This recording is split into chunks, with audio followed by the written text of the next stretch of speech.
Good to go, Mr. Chairman. Okay, great. Welcome back from lunch, everybody. We are back on our 11 a.m. Topic, so not doing too bad here in all honesty. So had a very ambitious schedule for the morning. In the interest of moving things along, looks like we're a little bit behind schedule, but nothing we can't deal with for the remainder of the afternoon. So our next topic for consideration is animal abuse statutes.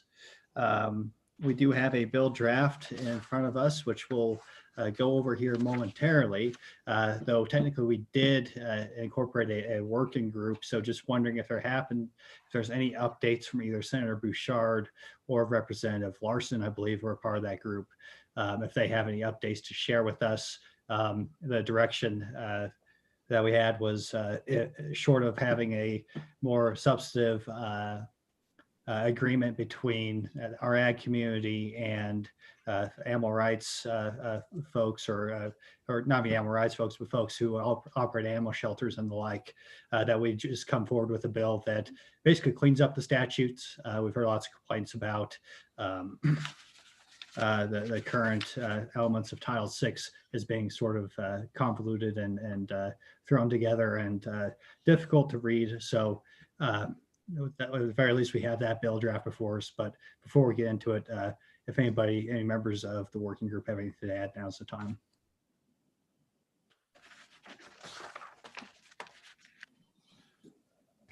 Mr. Chairman, I don't have anything to add what you just talked about there. Most of what happened to me during the time that we were on this is I was pretty busy during the election cycle.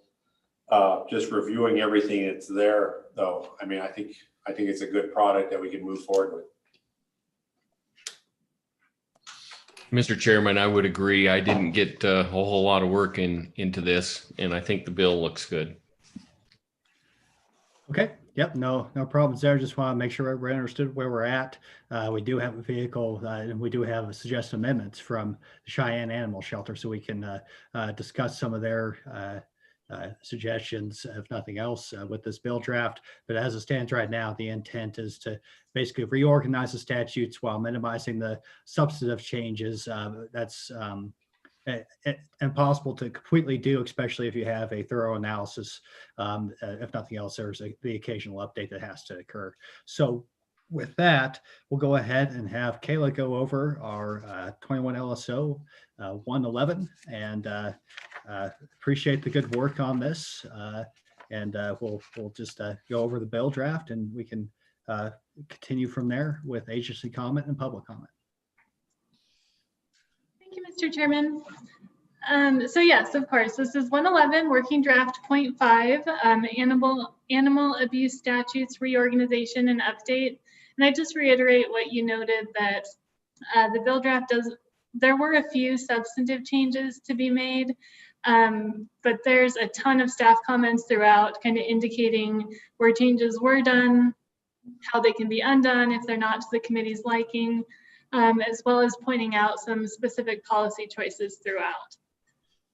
Alrighty, so on page 1, we just have the title and an indication of the newly created statutes. Folks may or may not remember back in our earlier meetings, there was a white paper on animal abuse statutes that broke them up into the specific categories. And it might seem like a lot to take one statute and turn it into 11, but there's been a lot put into the animal abuse statute, which is Lambing Statute 63203. And so it really did break out into that many new sections.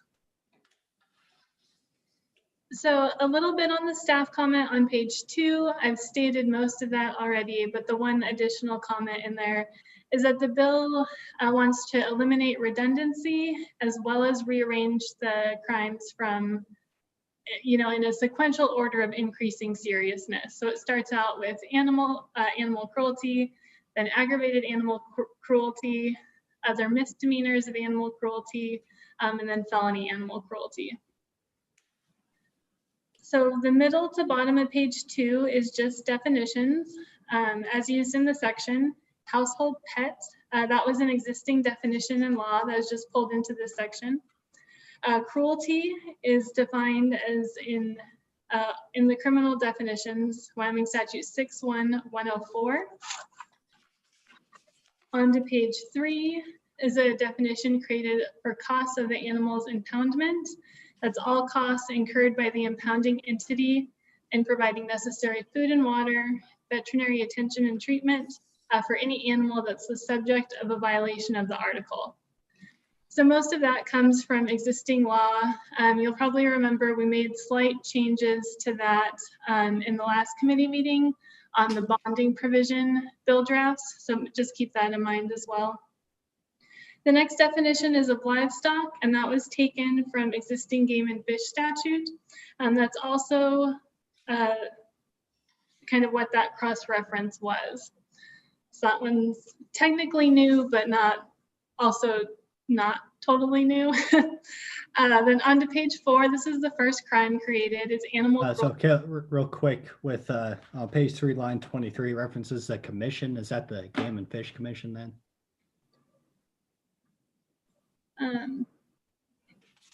I believe so. Let me just make a note to double check that as we get into discussion.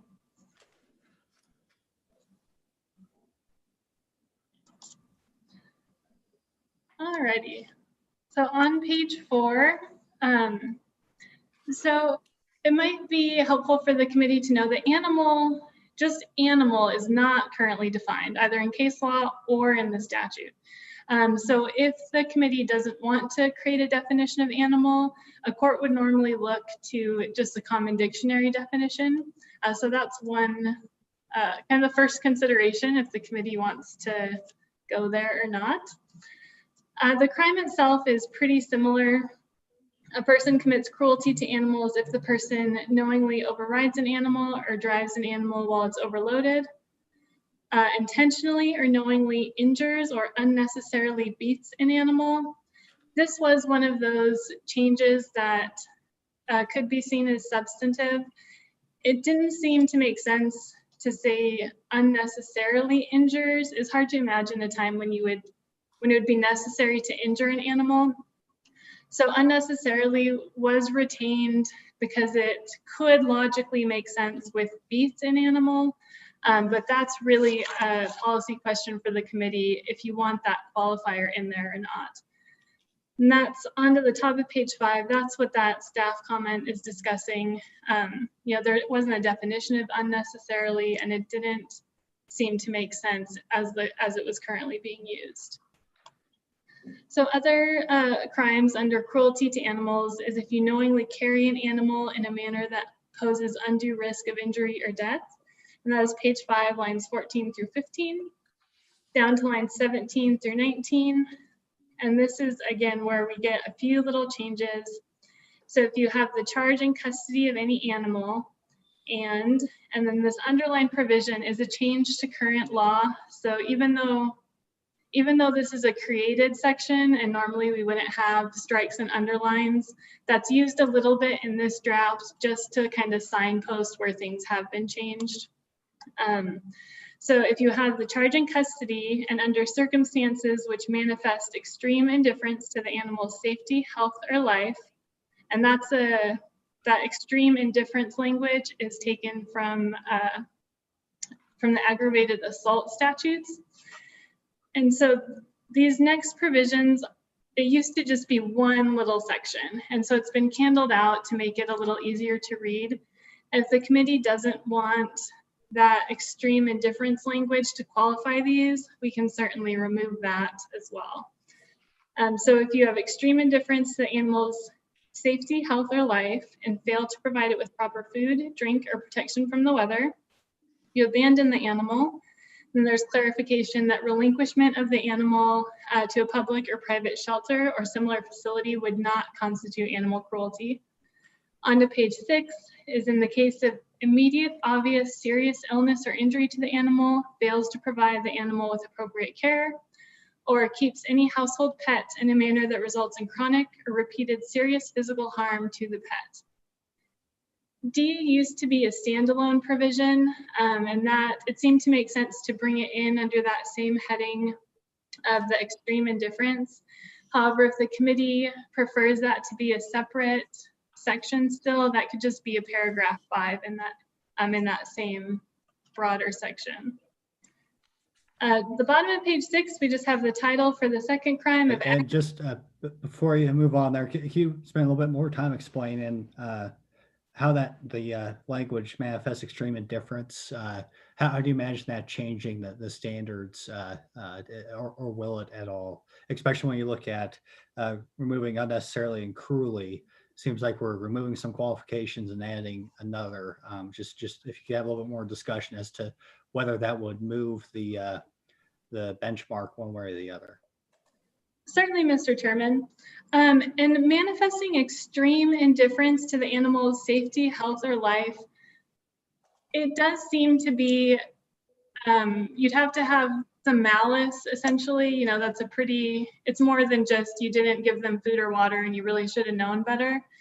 On the other hand, I'm not sure when it comes right down to it, you know, if someone is not providing food, water, or shelter, I don't know if that automatically, in the eyes of the court, would look like manifesting extreme indifference for the animal's health, safety, or life.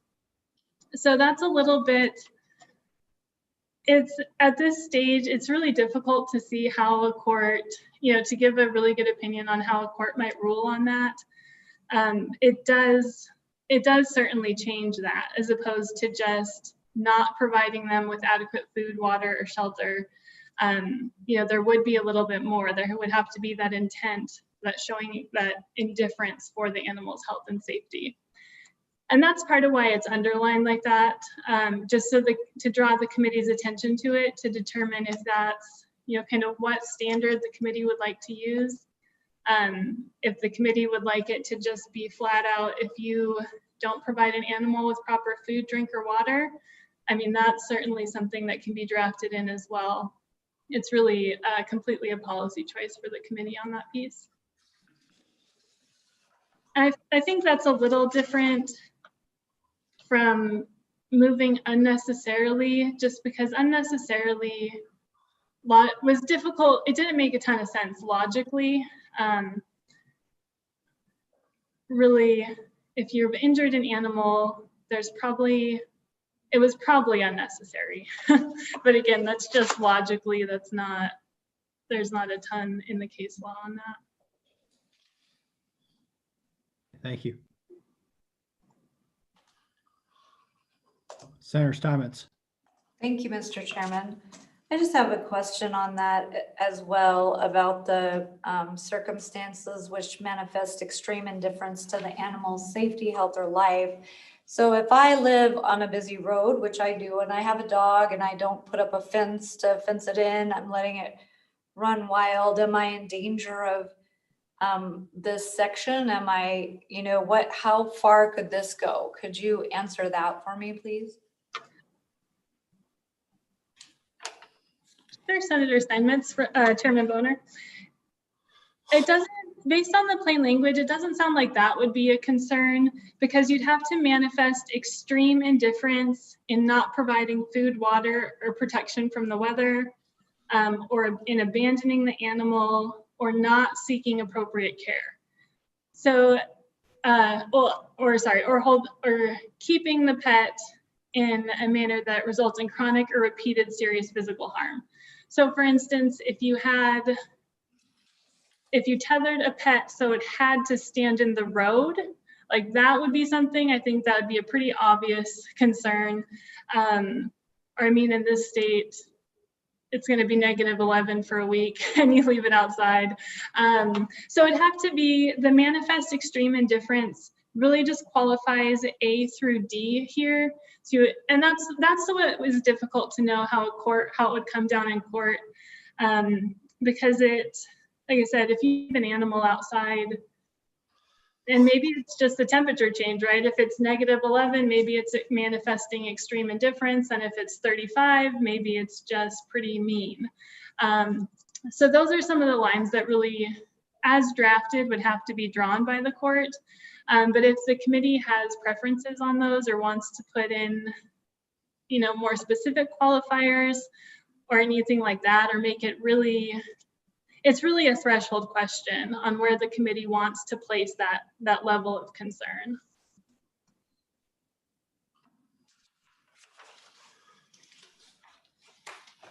And just to circle back, that language, extreme indifference, that's the standard that we use for people, right? I mean, that's where it came from, right? Or am I misunderstanding that? Oh, you're correct, Mr. Chairman. It comes from aggravated assault under Wyoming Statute 62502. Okay, thank you. Okay, any further questions at this point, Senator Bouchard? Thank you, Mr. Chairman. That's what I was going to actually come back to. Do we have it defined, or should we define it? I mean, I guess it's been used like recklessly engages in conduct is kind of the tie-in. So I don't know, do we need to define it somewhere? So that would be my question. Thank you.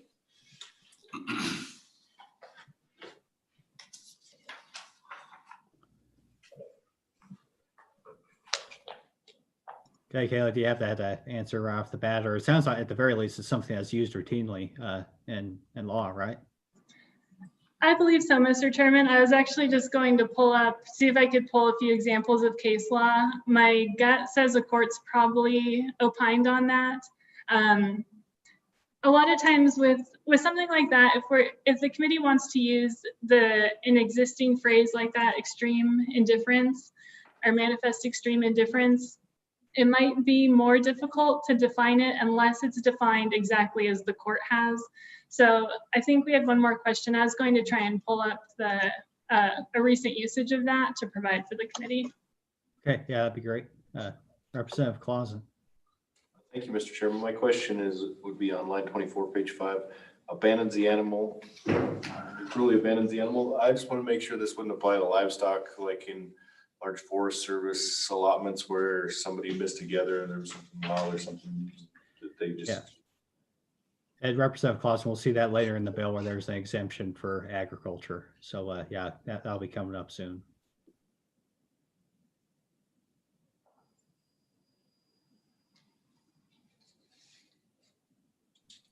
Okay, any further discussion, committee, so far?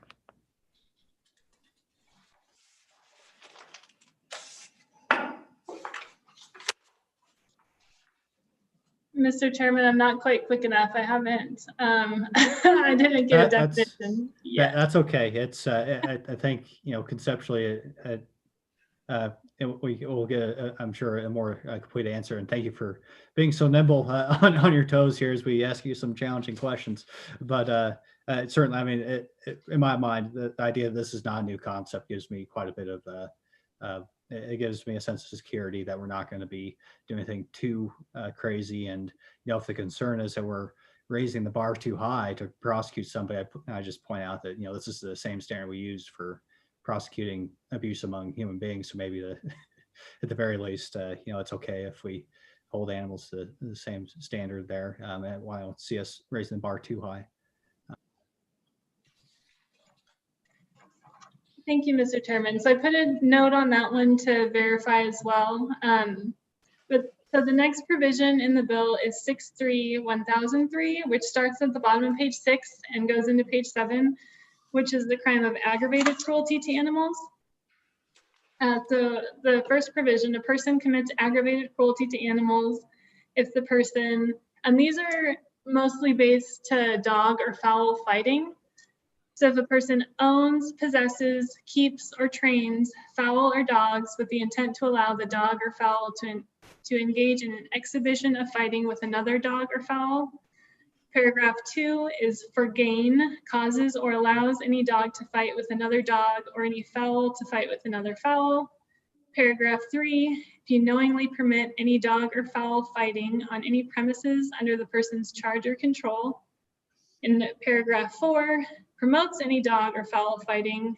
And paragraph 5 is not related to that, but if a person shoots, poisons, or otherwise intentionally acts to seriously injure or destroy any livestock or domesticated animal owned by another person while the animal is on property where the animal is authorized to be present. So one thing that the staff comments points out with paragraph 1 through 4, is that those, it might be good for the committee to determine if that's how you would like them to read. There's just differences in the language in different places. For instance, in the aggravated cruelty to animals, it's a misdemeanor to be present at a location where an exhibition of fighting of fowl or dogs is occurring for amusement or gain. And yet it isn't that language, amusement or gain. Well, I guess just amusement, gain is included, but amusement is left out of the aggravated cruelty crime. So that's what I'm trying to say, is there might be splitting hairs over these provisions in ways that may or may not fit with what the committee would like to see. For instance, the committee could say anything to do with dog fighting, isn't allowed, or just these very specific things aren't allowed. Like if someone hosts a dog fight, and again, those qualifications for gain, or if you engage in an exhibition of fighting, there's just a lot of details in there that may or may not be as the committee wishes to see them. Then the next section is 6.3.1004. This is on page 8, starting on line 14. These are other misdemeanors involving animal abuse. This also includes the prohibition on a manner of destruction of animals, and that provision about attending dog or fowl fights. So the first other misdemeanor, and these were kind of miscellaneous provisions throughout statute, and so the bill just accumulates them all under one section. The first one is that a person shall not destroy an animal by the use of a high altitude decompression chamber or a carbon monoxide gas chamber utilizing a gas engine. And that would also be applicable to all cities and towns. The next subsection is subsection B, starting on line 24. That a person is guilty of a misdemeanor if the person is knowingly present at any place when an exhibition of fighting of fowls or dogs is occurring for amusement or gain. The final provision in that section starts at the top of page 9. A person is guilty of a misdemeanor if they keep a household pet confined in conditions which constitute a public health hazard. So again, those provisions were drawn from other locations. Subsection A and B were both standalone provisions, and subsection C was under the household pet cruelty provisions. The household pet cruelty have been replaced into these other crimes so that there isn't a separate crime just for household pet cruelty. But certainly that can be different if the committee would like it to look differently. Still on page 9, starting on line 16 is penalties for misdemeanor offenses. Subsection A relates to a first offense. So if someone is found guilty of a first offense of cruelty to animals, which is found in the bill in section 6.3.1002, or aggravated cruelty to animals, which is found in 6.3.1003, or a violation of the other misdemeanors that we just looked at, which is 6.3.1004, that's all misdemeanors punishable by imprisonment of not more than 6 months, a fine of not more than $750, or both. The next subsection B just relates to a second offense. There's a drafting error in this. On line 26, household pet animal cruelty should be removed. As I stated, that's no longer a crime here, so it would be conforming to remove that language. So a second offense of any of those three, cruelty to animals, aggravated cruelty to animals, or misdemeanor animal cruelty, is again a misdemeanor punishable by imprisonment of not more than 6 months or a fine of not more than $5,000 or both.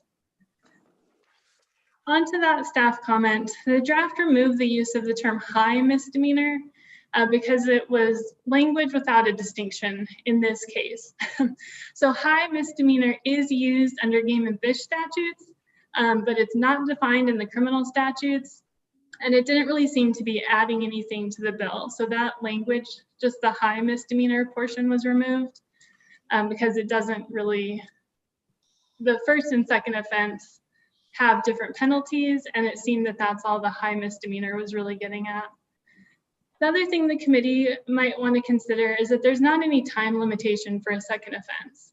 So we talked earlier in the day about the tobacco statutes, where if you had a second or third offense within a 24-month period, that's kind of the time frame they were looking at. There's not a similar limitation here. So if someone just turned 18, they were not really thinking about their actions very well and committed one of these offenses. If 50 years elapsed and they committed another offense, then that would be the second misdemeanor. So there's really no time limit on those.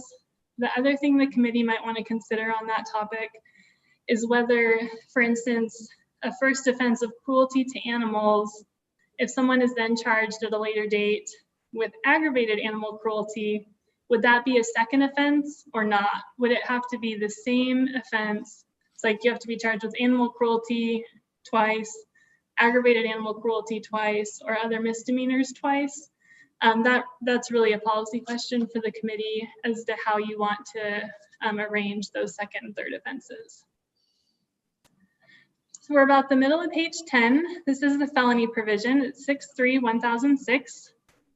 So a person commits felony cruelty to animals if the person commits aggravated cruelty that results in the death or required euthanasia of the animal. The other provision that was felony animal cruelty is if a person knowingly and with intent to cause death or undue suffering beats with cruelty, tortures, torments, or mutilates an animal.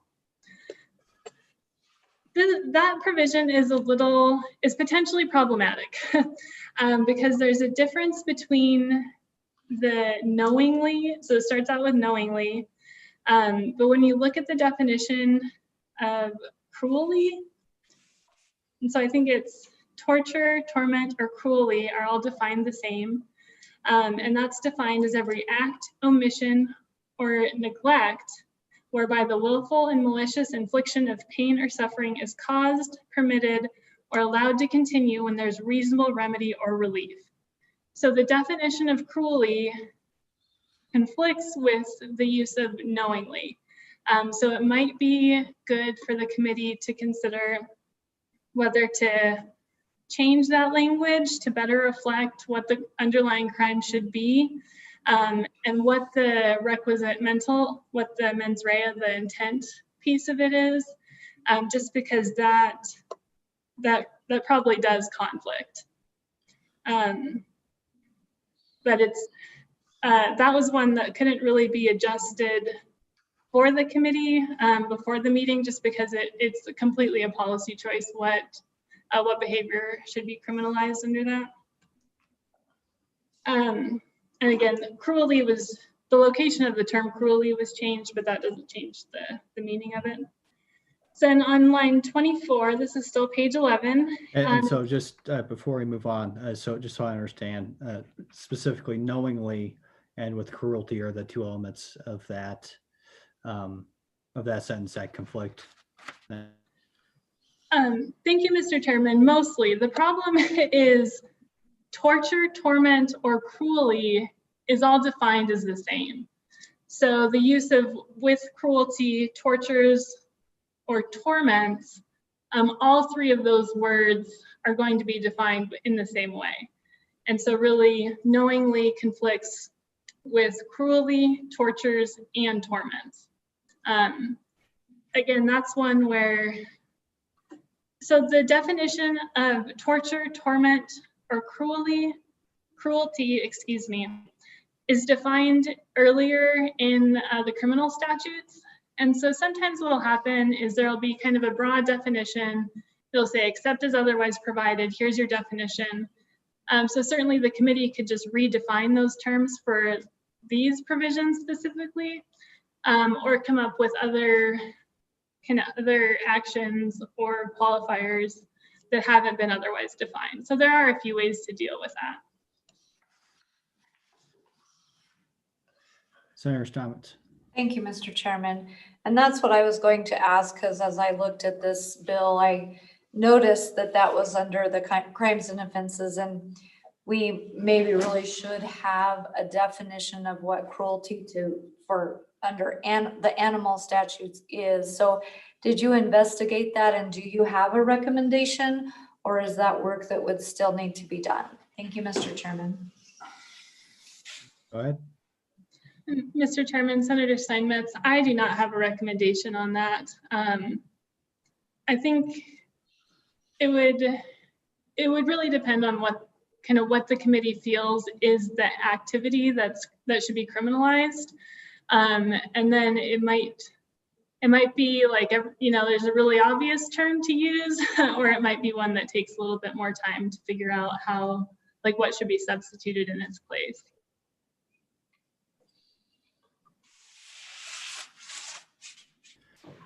Okay, thank you. Any further questions at this point, committee? All right, please continue. Thank you, Mr. Chairman. Okay, so I think I was on subsection B is just the punishment provisions. Felony cruelty to animals is of course a felony. It can be punishable by imprisonment of not more than 2 years, a fine of not more than $5,000, or both. The next provision is general penalties, and these have been pulled from current statute. And so what this states is that in addition to the specific fine and imprisonment penalties, for a misdemeanor or felony offense, a court could also order any of the following. So this starts on page 12. If the defendant is the owner of the animal, the court could require the defendant to forfeit ownership of the animal. But we also added that the paragraph would not affect the interest of another party or person who's not participated in the offense. The next possible punishment is that the court could require the defendant to pay all reasonable costs of the animal's impoundment if the animal has been impounded. This might be a good time to mention that everyone probably remembers at the last meeting, the committee forwarded 2 bills to move forward, and that would be 21 LSO 005 and 0006. And both of those have different provisions relating to how this bonding provision should work. Because this bill draft doesn't include either of those options, although either one, the substance of either one could be added pretty simply. So the other thing, this is paragraph 3, line 12, starting on line 11. The court could also impose continuing prohibitions or limitations on the defendant's ownership, possession, or custody of any animal. The staff comment relates to that provision that, as written, a court could indefinitely limit someone's ownership, possession, or custody of any animal. And so it's up to the committee if that's what you would like to see, or if there would be a limitation, like a flat out limitation, or a limitation based on a term of probation or something. The bottom of page 12 onto the top of page 13, this was just a standalone provision that each animal affected by the defendant's conduct can be a separate count for the purposes of charging under these sections. On page 13, starting on line 4, these are also pulled from current statute. It specifies actions that are not prohibited by these other sections. So nothing in the article should be construed to prohibit. Number 1, this is on line 11, a person humanely destroying an animal, including livestock. Paragraph 2 on line 14, the use of industry accepted agricultural and livestock practices on livestock or another animal used in the practice of agriculture. Line 18 is paragraph 3, rodeo events, whether and wherever it occurs. Over to page 14, this is paragraph 4. None of these provisions should be construed to prohibit the use of dogs in the management of livestock by the owner of livestock, his employees, or agents, or other person who's in charge of the livestock. It's a lot of qualifying language. I think they just don't want someone's neighbor to try and run your livestock for you. Paragraph 5, it wouldn't prohibit the use of dogs or raptors in hunting. Paragraph 6, it wouldn't prohibit the training of dogs or raptors or the use of equipment in the training of dogs or raptors for any purpose not prohibited by law. And finally, paragraph 7, it wouldn't prevent the hunting, capture, killing, or destruction of any predatory animal or other wildlife in any manner not otherwise prohibited by law. So these provisions were limited in current statute. And instead of maintaining all of those limiting pieces of it, it was just created anew where it's saying you can take part in these activities and you're not going to run afoul of the law otherwise. So for instance, paragraphs 4 and 5 were limited to nothing in the aggravated cruelty section, should prohibit those activities. And similarly throughout, I can go through those in more detail if anyone's concerned about expanding those non-prohibited activities. But it seemed to be the cleanest way to draft, as well as the clearest way, as opposed to, animal cruelty doesn't limit this, which could then leave open the question, well, if you're committing aggravated animal cruelty, then are you limited? And on to page 15, and the top of page 16 is just a household pet protection account. This was an existing statute. It was just created new so that it's clear that this account does continue. There's a household pet animal protection account. It's used to reimburse county law enforcement agencies for eligible expenses regarding animal cruelty cases. And it's just for household pets. So if there's an animal cruelty case involving a household pet, that's the kind of case where the reimbursement could be used. The reimbursements are contingent upon available funding. The funds are continuously appropriated. And then on the top of page 16, this language was adjusted just to fit with the current statutory non-revision provisions. So while the language did change, the function of it did not. And the second staff comment is just about the bonding provisions. The rest of the bill draft, I can certainly go through it specifically if you'd like, but it's just conforming, because ever since the bill draft repeals 63203 in order to create all these new provisions, every other statute that referenced 63203 had to be updated to specifically reference the crime in its new location. I'm going to glaze over those ones. I think we might be okay there, Kayla. I think we understand the concept with the update. So unless the committee has any questions about just updating the references in statute, I think we might be okay there. Thank you, Mr. Chairman. So then the final piece on the bill is on page 22, section 3. Of course, we do have to repeal Wyoming statute 63203. And then section 4, the act is effective July 1 of 2021. I'm happy to answer any questions, or at least try. Yeah, well, thank you. Obviously a very long bill draft and a very serious Title 6, of course, talk about criminal law. Kind of a big deal here. But we have some good input so far and minimal substantive changes, though there are some, committee. So any questions as far as what the bill draft does or doesn't do? Mr. Chairman, Oh, go ahead. I guess I have questions on some wording. I don't know what some of this is, so I guess I'll just ask them, and I'm not sure who would answer.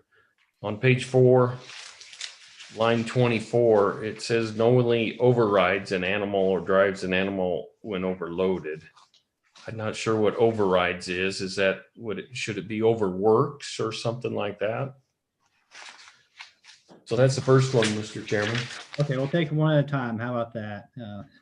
Okay. And so, Kayla, is there any case law on that? It seems like a little bit older reference. Maybe if you had a team of mules or ox or something, that's what comes to my mind. But yeah, do you have any further discussion on that? I don't believe there's case law on that, at least not that I remember, but I'll double check. But that's kind of a great example of the language policy choices for the committee. That really was just pulled from existing law, and I think highlights potentially the reason the committee was interested in looking at these statutes to see if there are, if that's really the term that should be used, if it should be defined in some way, or as you suggest, if it should just say something like overworked. So yeah, that one's just retained, and I agree it's probably pretty undefined. Mr. Chairman, can I go on? Go ahead. Yep. Okay, on page 8, line 20, high altitude decompression chamber. I have no idea what that is or how it would be used to destroy an animal. Well, yeah, it seems like a lot of these, and that's the other issue we're hoping to address is pretty clear that a lot of these provisions, and you look at the on page 7, line 16, I remember that one, they're in response to specific circumstances, and you can kind of tell what they are. So I would, just refer that to Kayla. And also specifically on that subsection, I also had a question. Talk about how it applies to cities and towns. Does that mean you can use a high altitude decompression chamber outside of incorporated areas, or what does that mean exactly? Thank you, Mr. Chairman. I might actually know too much information on these ones. So a high altitude decompression chamber, my understanding based on like the American Veterinary Medical Association is that in the past that was thought to be a humane way to put animals down.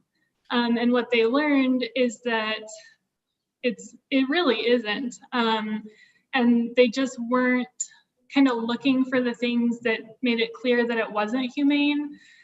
So I'm not sure how that came about, but it was a similar thing with a carbon monoxide gas chamber utilizing a gasoline engine, where it was found that they aren't, and in looking at if it's humane, I think there's like 15 or 16 factors that they look at, and some of them are things like, is the animal in pain? Are they in distress? And so I think both of those have been found over the years to be ways that are not very humane, that really do put an animal in distress. And like the gasoline engine one, I've read some of this quite a while ago, but I believe part of the problem there is it wasn't very pure. And so while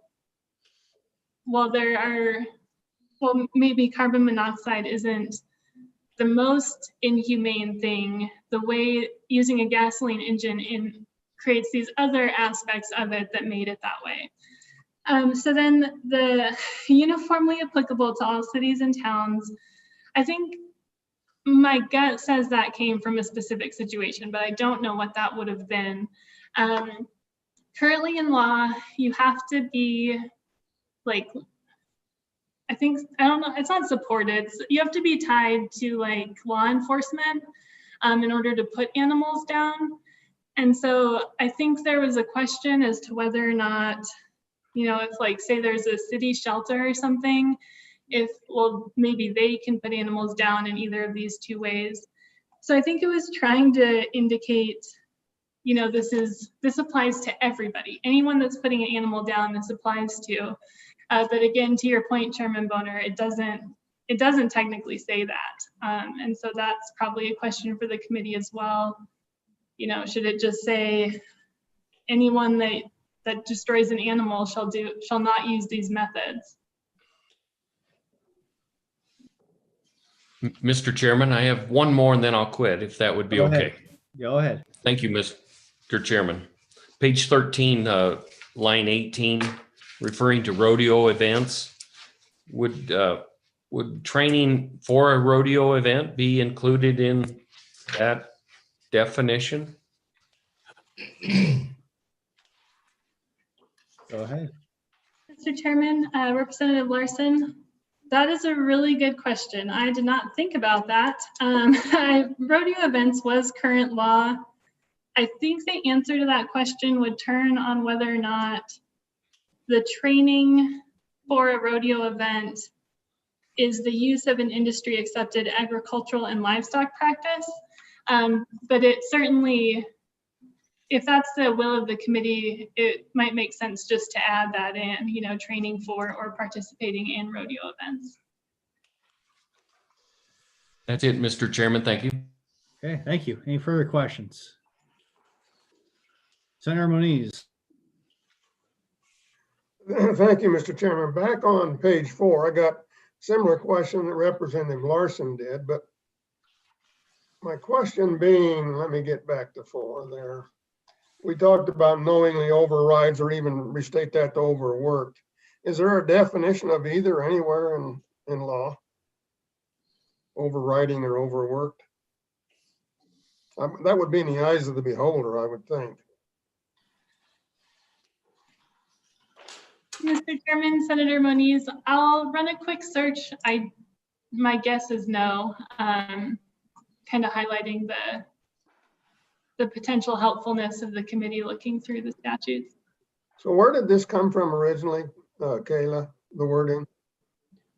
So that is actually, excuse me, Mr. Chairman, Senator Moniz, that currently is in Wyoming Statute 63203. And that's just the very first provision of it. Subsection A says a person commits cruelty to animals if he knowingly, paragraph 1, overrides an animal or drives an animal when overloaded. And then the next one is or unnecessarily beats or injures an animal.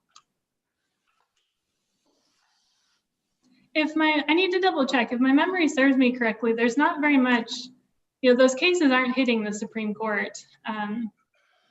And the definitions, the elements of the crime will affect how, if a prosecutor is able to successfully prosecute these cases or not. And same for a defense, if a defendant's able to successfully contest the prosecution or not.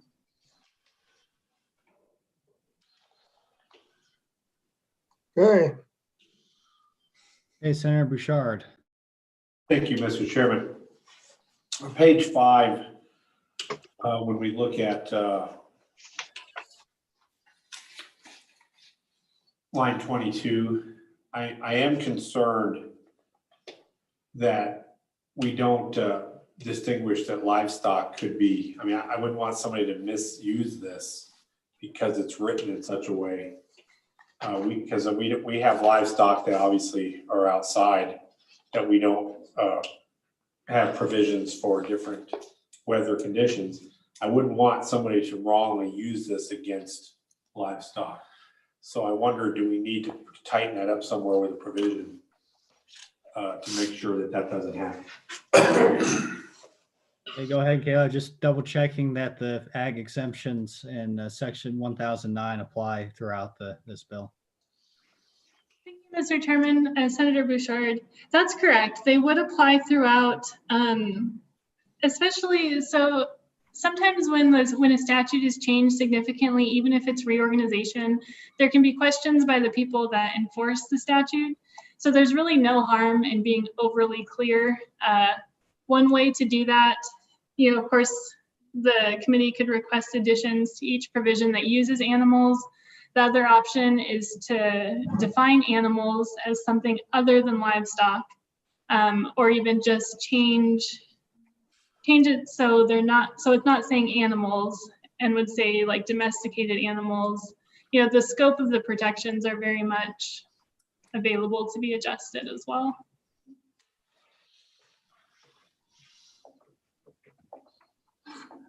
Mr. Chairman, if I may. Go ahead. I did not find any definition of overrides.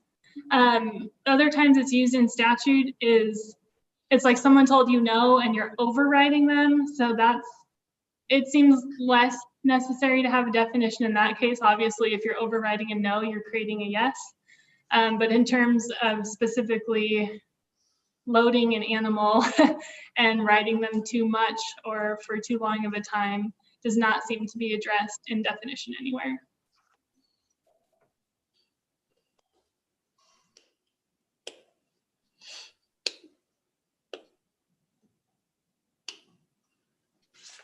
Representative Simpson, you got your hand up? Mr. Chairman, Kayla, the word override in this application, I believe, is talking about horses. Anybody that's got cowboy boots on currently knows that you can override a horse working livestock all day long, and you can ride a horse right into the ground. And so I think that's what that pertains to. Thank you, Mr. Chairman. Representative Simpson, I agree. I think, full disclosure, I don't usually ride cows, drive cows, I guess, ride a horse, drive the cows. And so that seems like one of those terms that's kind of more of a know it when you see it from the court. And so that would be one where if the committee is comfortable that that's a pretty obvious standard to someone, especially someone in the state, then maybe that's fine to just have kind of that common connotation. And so that's part of the questions and difficulty with a lot of these, is how obvious would it be to a reader and to a court? Representative Tass. Yeah, thank you, Mr. Chairman. Just on overloaded, I'll bet you that's a term that came from years ago when they used a lot more pack animals than we do today. There's still some people that use pack animals, but my guess is that's what's meant by overloading. All right, one of those things you know when you see it. Okay, Senator Steinmetz. Thank you, Mr. Chairman. I just wonder if this is a section applying to our household pets, or if we need to address a pack animal under the section of household pets. I don't usually use my household pet for that, but maybe I'm missing something. Thank you, Mr. Chairman. Okay, so to be clear, this new section 1002, it applies to all animals, not just household pets. Is that Oh, correct? it does. Okay, all right. Oh, no, it's a good question. Want to make sure that we understand it correctly. But it says animals, that means dictionary definition, right? Mr. Chairman, Senator Steinmetz, most likely. One of the complicating factors throughout these provisions is that often livestock will often be specified, like if this applies to livestock or not.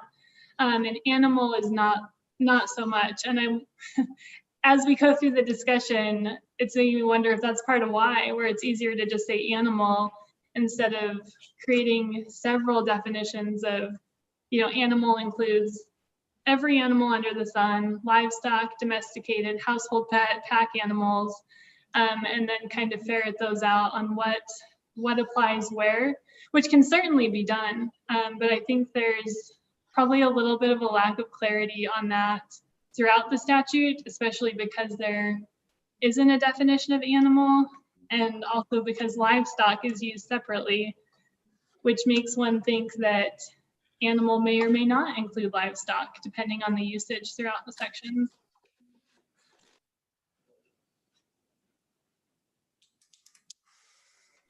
Okay, so it'd be safe to say that might be a carryover from when we had exemptions for livestock in some areas of the old 6-3-203 and others there weren't.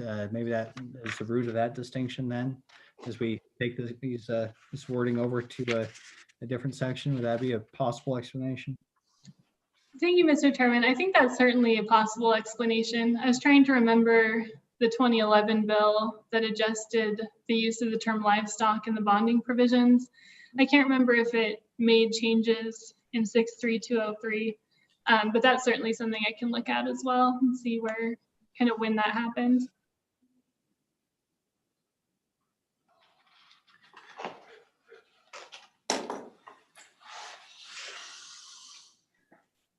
Any further questions, committee?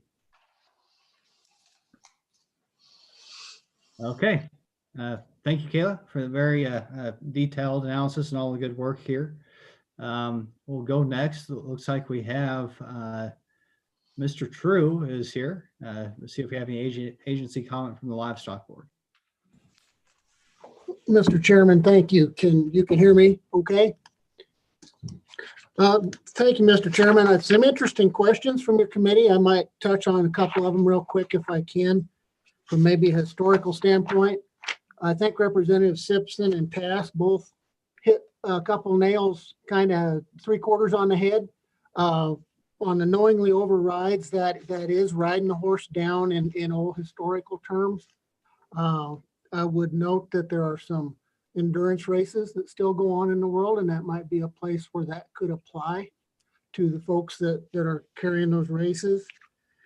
And the driving an animal when overloaded could apply both to all kinds of livestock there. I think animal was a proper term Could be oxen, could be horses, could be mules, donkeys, or dogs that have all been used as pack animals. And I think Representative Tass hit that pretty good as pack or towing animals, pulling the old wagons. That used to be a pretty good case of them loading the wagon too heavy for the horses that were pulling it. So I think those are both old legislative actions due to things that happened in the past, but which may still currently happen. It would give organizations that sponsor activities such as an endurance race or a draft horse pull or even the dog pulls a place to kind of police their own activities. That would be one comment. I think you've done a really good job of and your staff has done a really good job of reworking the statutes. I would have one comment on the manifesting extreme indifference line. I'm not sure that isn't harder for us to enforce or give different levels of activity. Where we enforce those statutes, we'll work from the standpoint of educate first. Oftentimes, some of these could be a passive cruelty where the folks don't know, and the sheriff or our officers will set a standard of 2 weeks to look better, 3 weeks to look better. I'm going to keep checking, versus determine what's indifference. The indifference could be in the eye of the beholder, I think, as was stated in your discussion, rather than actually a prosecutable offense or a prosecutable term until you get farther in the process. So that's just a question I would have. I'm not sure that it doesn't fit, but I think if you just fail to provide them with proper food, drink, or protection from the weather, those are then things that can be handled through the investigative process to see whether that was a case of passive cruelty or potentially active cruelty. I appreciate Senator Bouchard's comment on livestock and protect from the weather, because frankly, we get a lot of calls from complainants on folks that, doggone it, that horse, it's blowing and it's snowing a little and that horse is out in that pasture.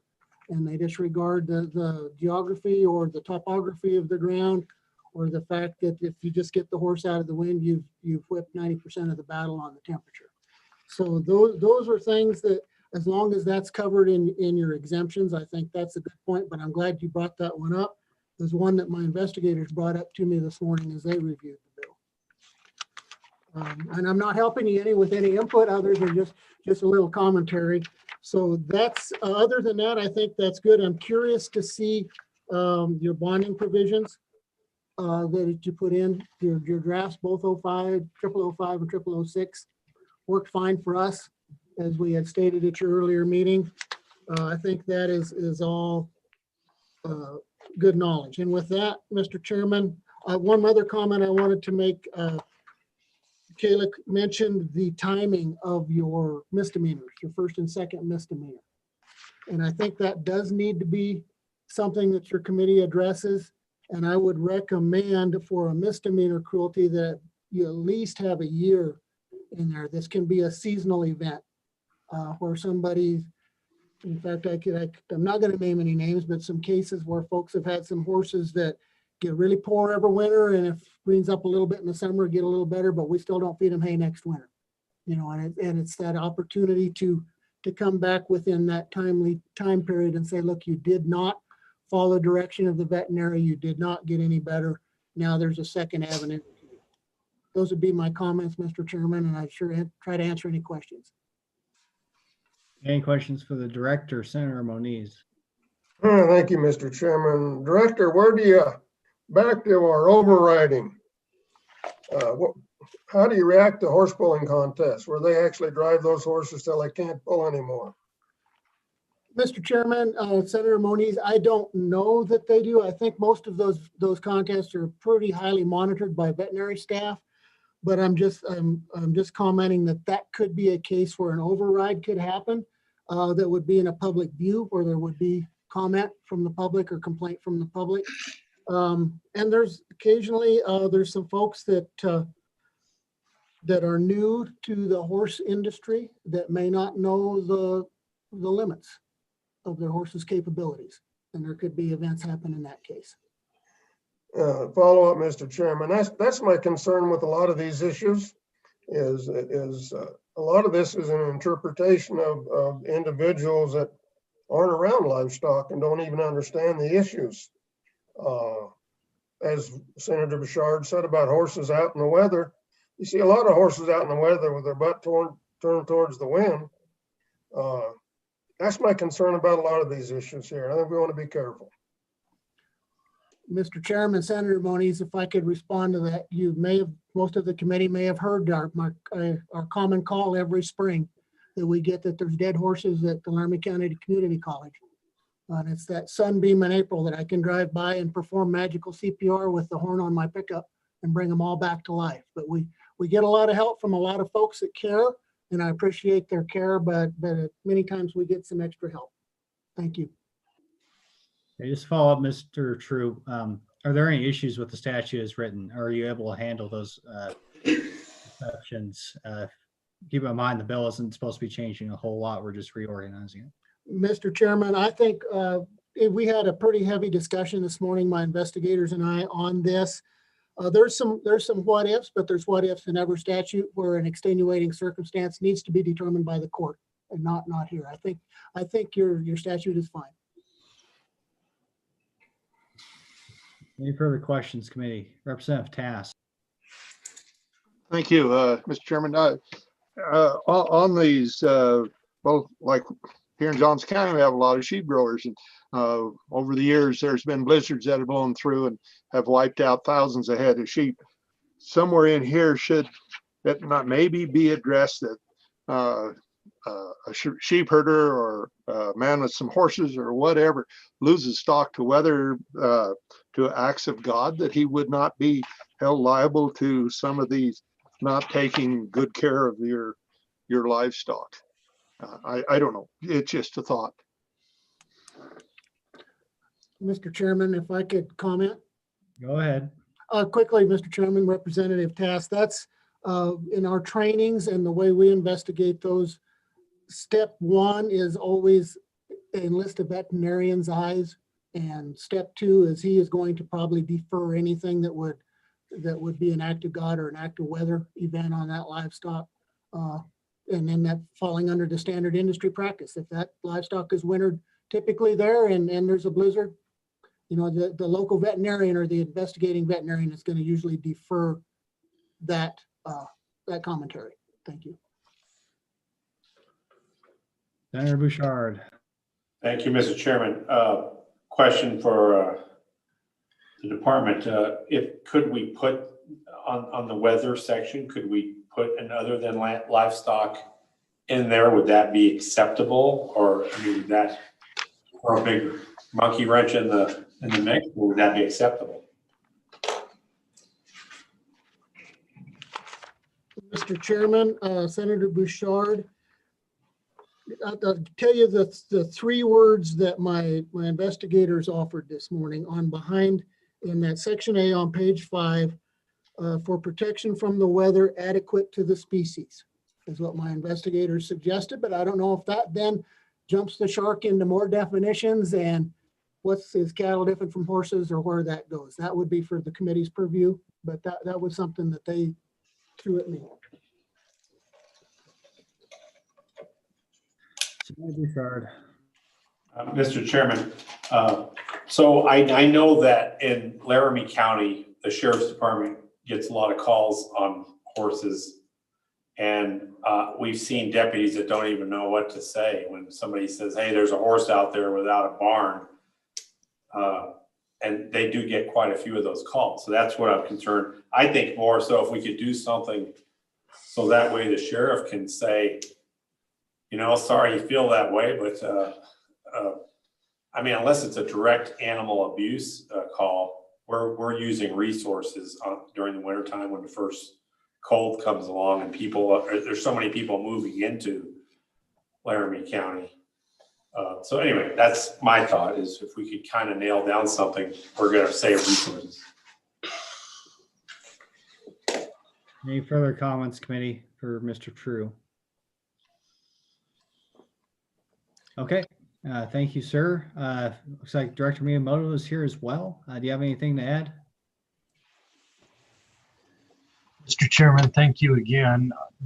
The only thing I would ask, and I assume it's already addressed either in additional state statute or maybe federal, is that I serve on an institutional animal care and use committee on behalf of the Agricultural Research Service. And I know that there's certain protocols that we have to adhere to for research animals, but I don't know if there's an exemption in state statute for research purposes, as well as a lot of those animals are subject to, sometimes there's it's just part of their standard operating procedures for how they will terminate those animals for humane purposes. And other than that, Mr. Chairman, I don't have anything to add unless the committee has questions for me. Okay, any questions, committee, for the director?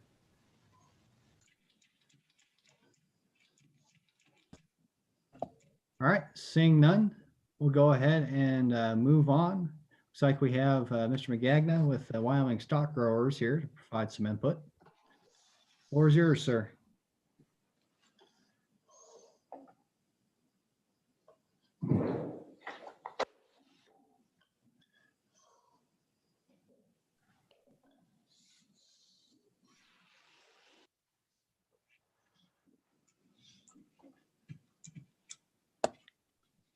Mr. McGagna, can you hear me?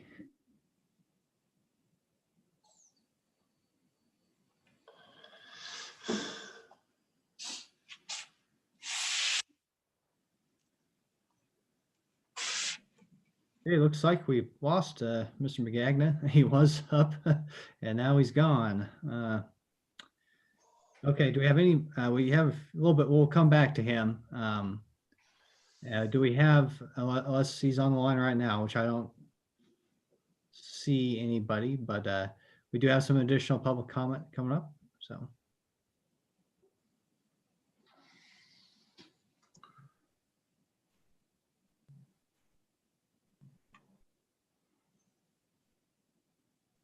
Mr. Chairman, Mr. Case was included as well as Ms. Castaneda for public comment on this topic. Okay, great. So let's see, looks like Mr. Case is ready to go, sir. Go ahead and take it away, then we'll get to Ms. Castaneda. Thank you, Mr. Chair. I appreciate giving me a few minutes here. I just wanted, I think you guys have a really good piece of legislation before you here, but as the City Council liaison to the Cheyenne Animal Shelter, I would really encourage you to look into bond and forfeiture language to this bill. The Cheyenne Animal Shelter has been providing animal control and sheltering, excuse me, to the city of Cheyenne and Laramie County for over 30 years. Current laws basically state that after an animal has not been reclaimed after 48 hours, that animal then becomes the property of the Cheyenne Animal Shelter to determine its final disposition. However, when the cost of housing and caring for an animal involved in a court case, cruelty, hoarding, etc., that cost falls to the Cheyenne Animal Shelter to cover. Due to significant budget constraints related to a multitude of factors, including COVID-19, the contract between the city of Cheyenne and the Cheyenne Animal Shelter dropped by approximately $50,000 for this current fiscal year contract. A handful of local leaders were invited to the Cheyenne Animal Shelter last December, where we learned that 9 hound dogs had been held since June of 2019, pending the outcome of an animal cruelty case. The case was not adjudicated until March of 2020, with 1 count of animal cruelty and significant cost of care fell to the Cheyenne Animal Shelter. While recent ordinance changes have allowed for the city of Cheyenne to be required to pay $30 per day per animal for housing and care court hold animals, but as well, as we all know, the city has no funding to incur those costs. As a member of the Cheyenne City Council, I'm concerned that should the Cheyenne Animal Shelter have to continue to shoulder the cost of these cases involving animals without immediate payment to the shelter for cost of care until adjudication, that the Cheyenne Animal Shelter will be left with no option but to decline another contract with the city. This will require the Cheyenne Police Department to have to take on animal control duties and leave the city of Cheyenne with nowhere to house stray animals or court-hold animals. Therefore, I am in support of adding bond and forfeiture language to this bill, and I would stand for any questions. Okay, thank you, Mr. Case. Before we get into questions, did you get a chance to review some of the other bills that we moved forward at our last meeting that I think will go in a, go in the right direction with the issue that you're faced with there? My understanding is that you are definitely on a path to deal with this and in good fashion, and I appreciate that. I just wanted to take this opportunity to jump on and throw my support behind those efforts. All right, we thank you. Thanks for your input, Councilman. We're definitely aware of the issues you're dealing with in Cheyenne and really the situations folks find themselves in throughout the state. And it'll be an open question as if this bill moves forward, how all these bills interact with each other and how we deal with them at the session, whether we move them forward separately or try to amend one into the other. But certainly look forward to your continued input throughout that process. I appreciate you taking a minute to let me put my input in. Thank you, Mr. Chair. So before you go, any questions from the committee for Councilman Case? Okay, well, thank you, sir. Appreciate it. Thank you. Next up, we have Ms. Castaneda from the animal shelter down there in our capital city. Ma'am, you're up next.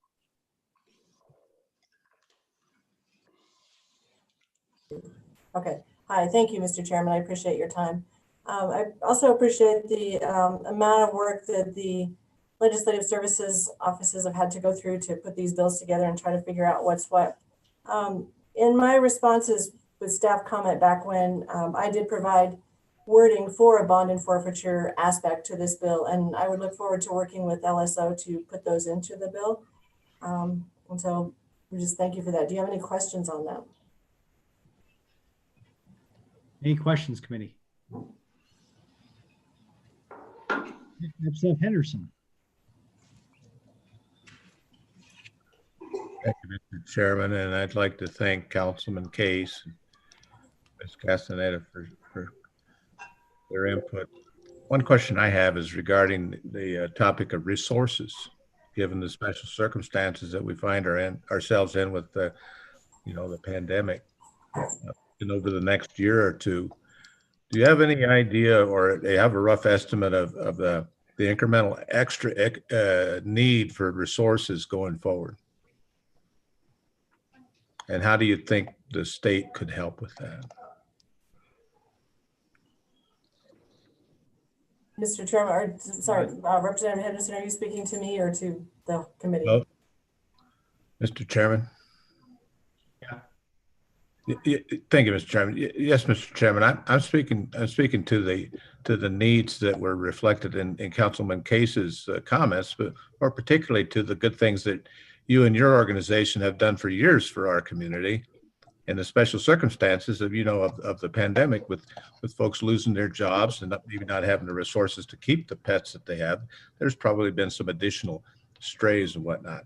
So I'm asking, what going forward over the next couple of years, what do you see as maybe the extra incremental need for resources to help manage your way forward? Okay, go ahead.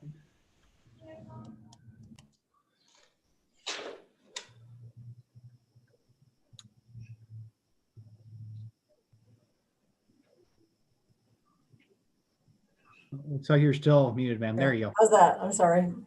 Thank you, Mr. Chairman and Representative Henderson.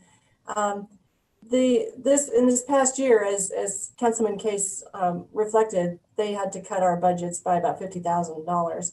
And the problem that we've faced over these past few years as well is just the number of court holds that we've had that last not just a couple of weeks, but many, many months.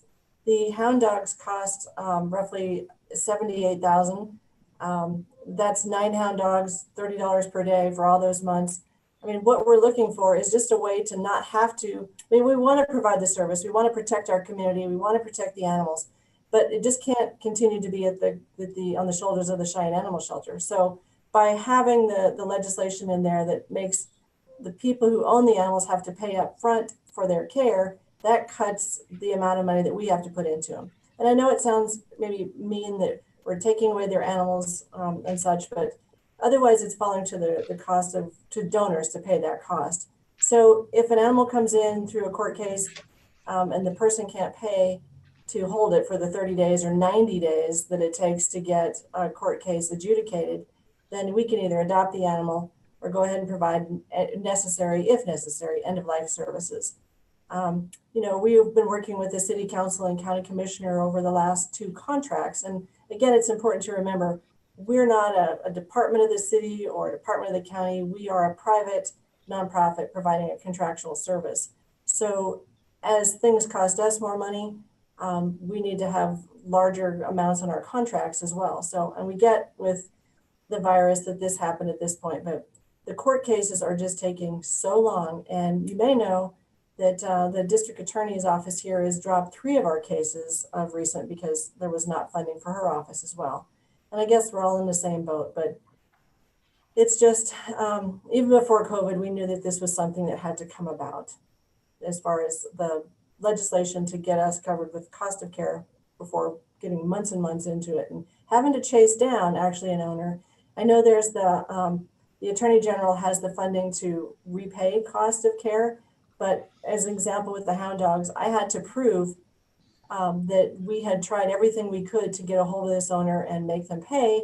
And now he's appealed. So that puts everything starting at round 1 again. So I hope that helps. Thank you for the question, Representative Henderson. Mr. Chairman. Yeah, Representative Henderson, and I apologize. I don't think you were at our last meeting, but we did Right. forward emails that will attempt to address this very issue. Yeah. So we're looking at, and certainly we're all resource constrained. Yes, sir. May I just quickly ask a quick follow-up?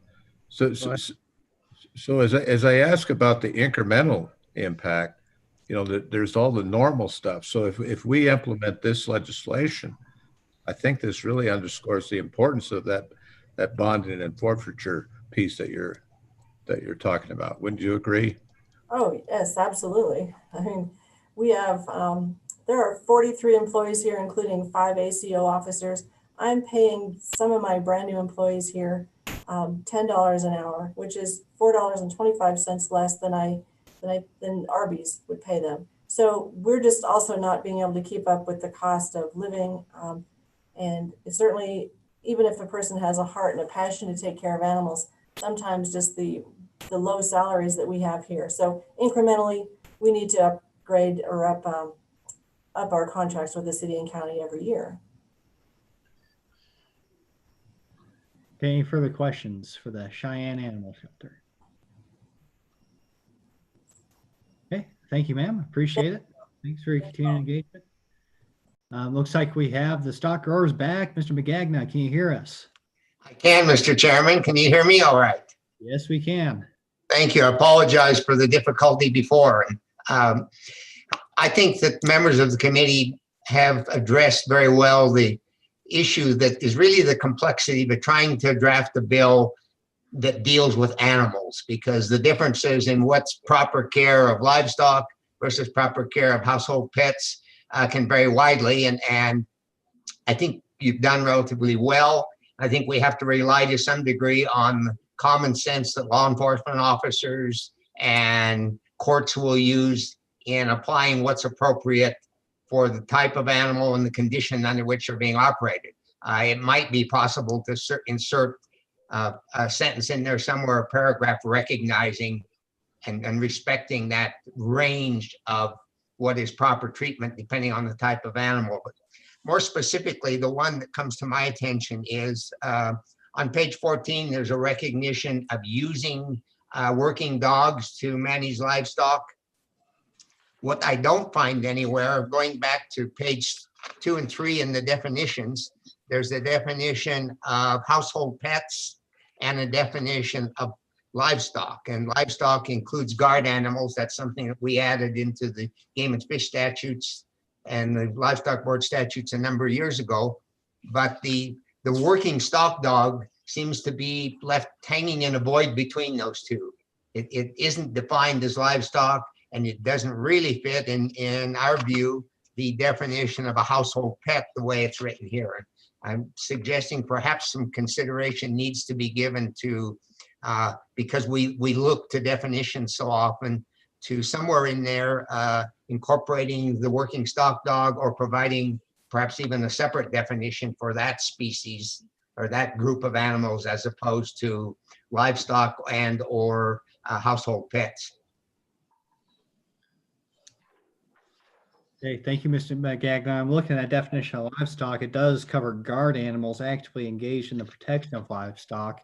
You think it'd be relatively easy to add another, not just protection, but management potentially? Would that be an adequate way to expand the definition ever so slightly to encompass what you're considering?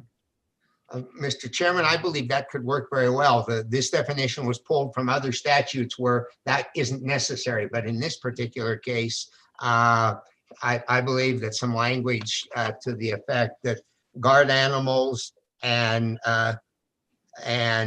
dogs used in the management of livestock or something like that could work very well, because they are more close to guard dogs in this context than they are to household pets, certainly. Okay, any questions for Mr. McGagnon?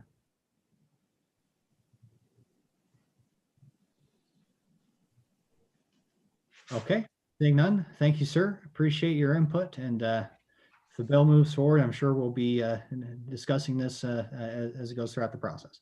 Thank you, Mr. Chairman.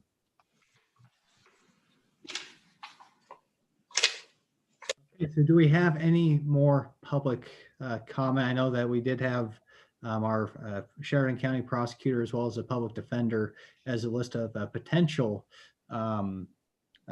folks who want to testify, but I'm not sure if they've made it or not. Just want to double check, make sure that they are not in the waiting room or anything like that.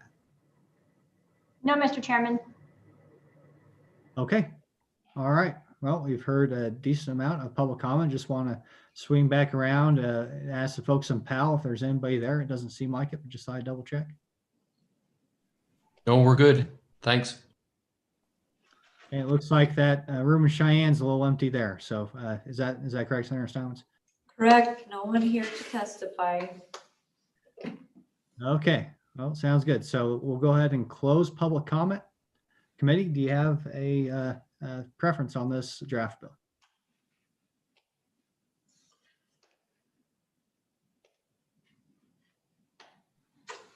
Move the bill. Okay, moved by Senator Cost. Second. Representative Henderson, it looks like. Okay, so I think we've had a very thorough overview of this piece of legislation. Once again, the starting point, at least, was to reorganize the statutes with a minimal amount of substantive changes. That's never entirely possible, but we've also had some good discussion, especially about ag exemptions. It would seem natural result of this being or the purview of the Agriculture Committee. So committee discussion, amendments on this bill draft.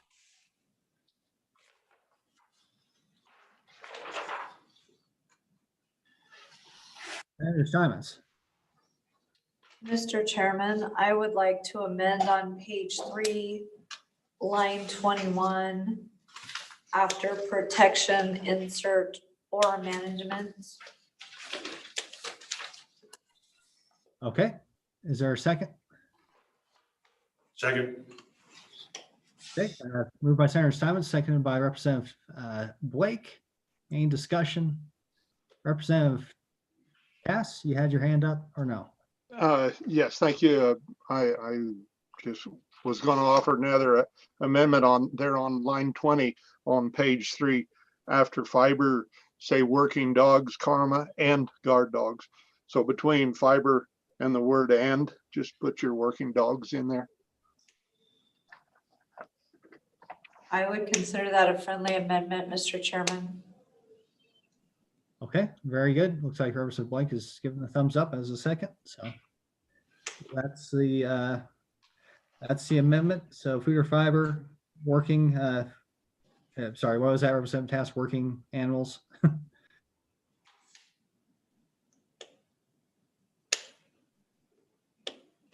Yes, Mr. Chairman, working dogs probably.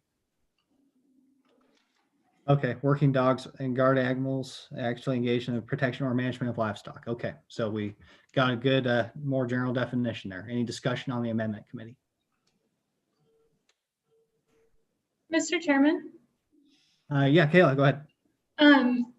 I just wanted to follow up with your question on that provision. That commission is in fact the Game and Fish Commission. That might be something that should be spelled out here in that provision.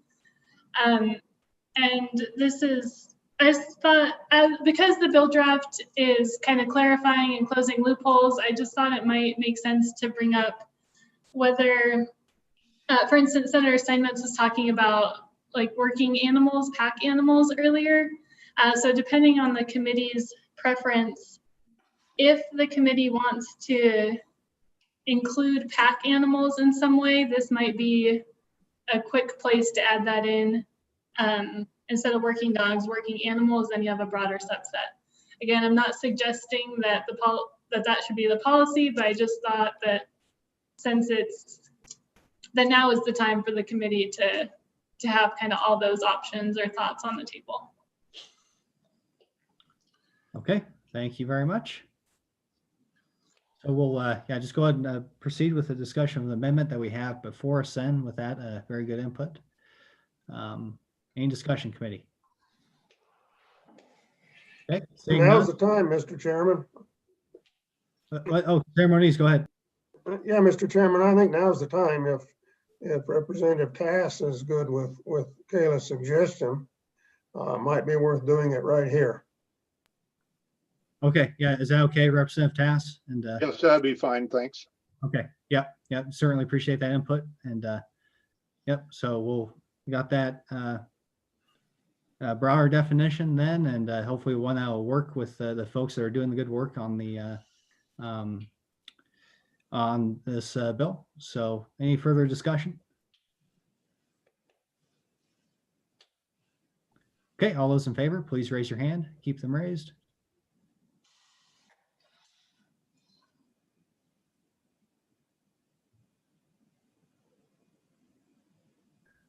Okay, it looks like 13 yeses. It looks like unanimous. Anybody know, just in case I miscounted? Okay, that amendment carries. And I'm sorry, it looks like, do we still have to include the Game and Fish Commission? Add words Game and Fish on line 23. I think that might be prudent if we add that amendment in there. Mr. Chairman, I think it would be prudent. I agree. I would move that amendment. Okay. I'd second it. Okay, moved by Senator Steinmetz, seconded by Representative Tass to include the words Game and Fish before commission on page 3, line 23. Any discussion? Okay, all those in favor, please raise your hands.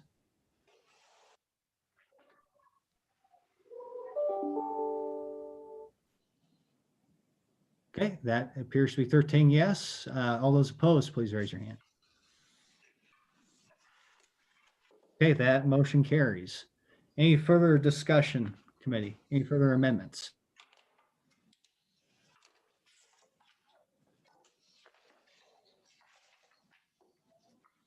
Senator Steinmetz. Thank you, Mr. Chairman. I would like to at least have a discussion, if not adopt the recommendation from Director True on page 5.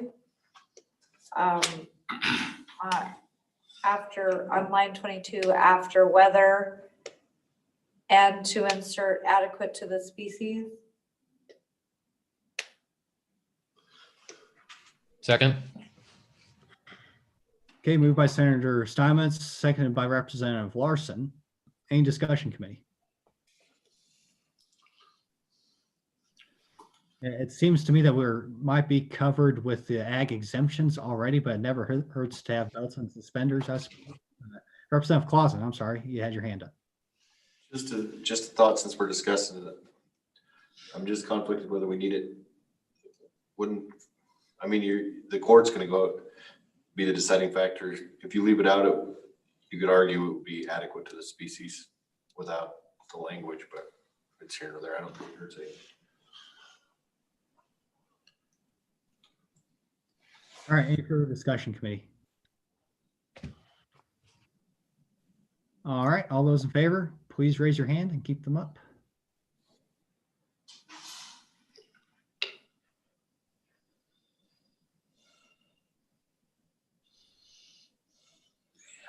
Looks like we have 11. It keeps on changing at least. Okay. Thank you. All those opposed, please raise your hand.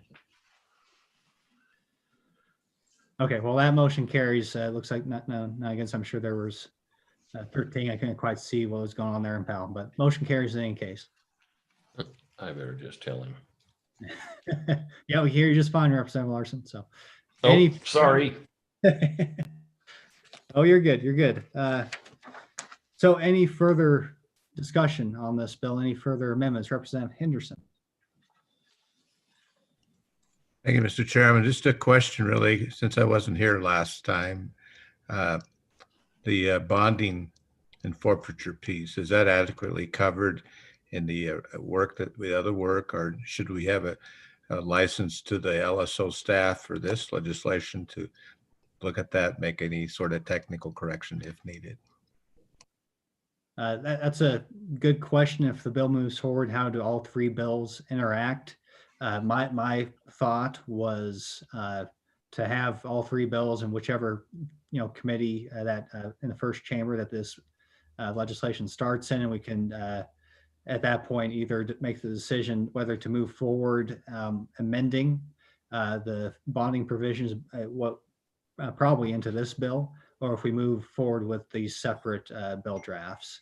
And so for purpose of this discussion, I think it's sufficient to say that we do have the bonding issue taken care of, regardless of whether this bill draft moves forward or not. This is an additional chance to provide clarity to a statute. I think as we dig into it, it's needs a little updating. And so that would be something I think that we would further discuss if this bill moves forward. But until then, it's a little bit premature to discuss whether exactly how that's going to they would interact with each other. But Ms. Spencer, do you have anything to add to that? Sure, Mr. Chairman. There's certainly nothing wrong with doing, they don't automatically go together, I guess is what I'm trying to get at, because the bonding provisions in 21 LSO 5 and 6 amend Wyoming statute 63203. So the concepts and principles can easily be drafted into each other, but for instance, if this bill moved forward and the committee was making a choice on either 5 or 6, they would still need to be adjusted to create one full bill draft. So I just wanted to make sure everyone was aware of that.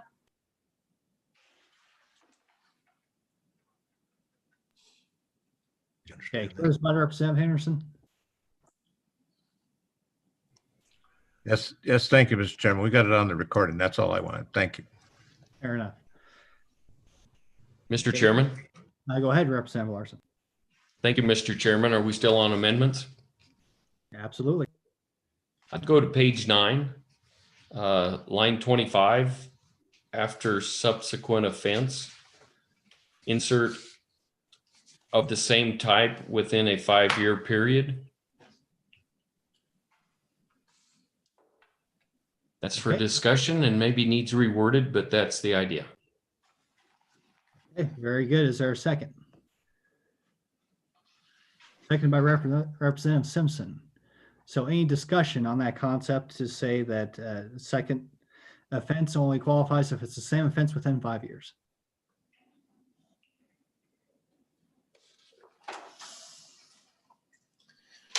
Well, I have one to put our staff on the spot again, because that hasn't happened enough this afternoon. Would that 5-year period be normal? Would that be yeah, I guess would that be for similar offenses? What's the normal time frame we're talking? Mr. Chairman, I'm not sure off the top of my head. I'll see if I can run a quick search. Thank you. Any discussion on this concept, committee? Kind of a big one, Senator Cost.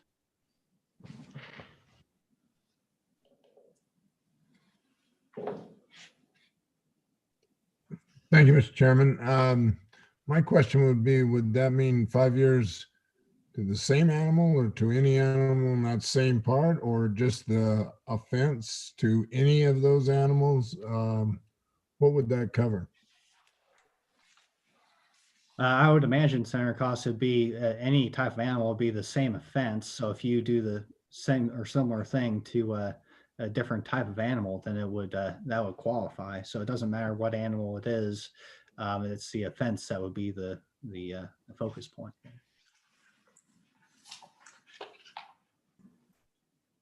Mr. Chairman? Oh, go ahead, but I could be wrong. I just got an answer for the other one.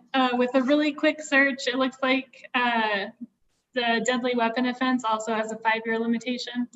I think you're correct on the animals though. Each animal can be a separate count. So I'm faltering on whether or not you could end up with a second offense if you were taking those actions against several animals at the same time. But I think you're absolutely correct that the specific animal, it would just be the action and the offense in terms of cruelty, aggravated cruelty, or felony cruelty.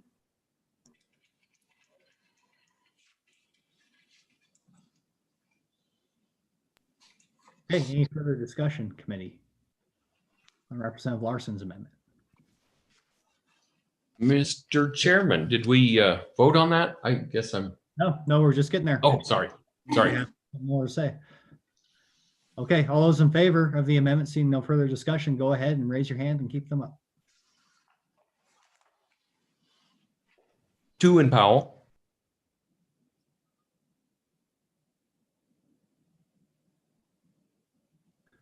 Okay, looks like 12 in favor. Anybody against? 1 against. That motion carries. Any further discussion or amendments? Mr. Chairman, this is Representative Larson again. Go ahead. Page 13, line 18. I had talked about referring to training for rodeo event, and I think our LSO staff had some wording that might work better than that, but I'd like to make that amendment. Okay, so it'd be, tell me if I'm wrong, but the motion is on page 13, line 18, add the words training or participating in and before rodeo events, or something along those lines. That is correct. I couldn't remember. Thank you. Is there a second? Second by Senator Steinmetz. Any discussion, committee? Okay, seeing none, all those in favor, please raise your hands. 2 in Powell. Okay, that looks like 13 in favor. Anybody against? Nope. Okay, that motion carries. Any further discussion or amendments?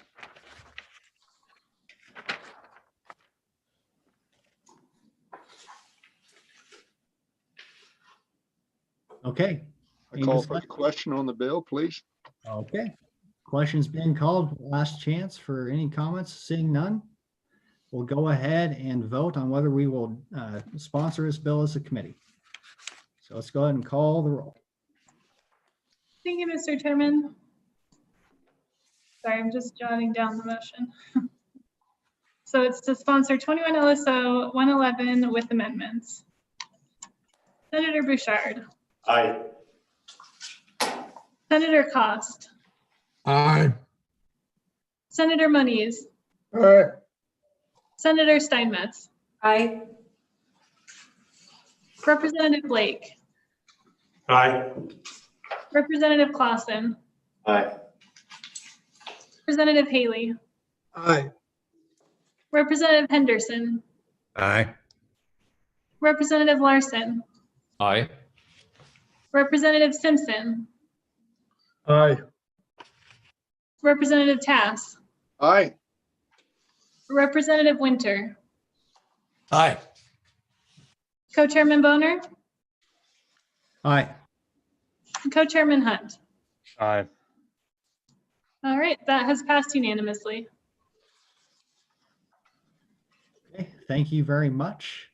Our next topic is going into meat processing, our 11:45 topic. So we're moving along. I appreciate everybody's attention. And oh gosh, let's see, it's 3:10. Does anybody have a strong preference one way or the other? Whether we hear from the Wyoming Energy Authority, that's the first one we have up right now, or if we want to just go and take a 10-minute break now. Okay, seeing none, we'll go ahead and take a 10-minute break. Be back at 3:20. We'll get going with our last topic.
It's 3:20.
Okay, ladies and gentlemen, it is 3:20, so we'll go ahead and proceed with our last topic for the day.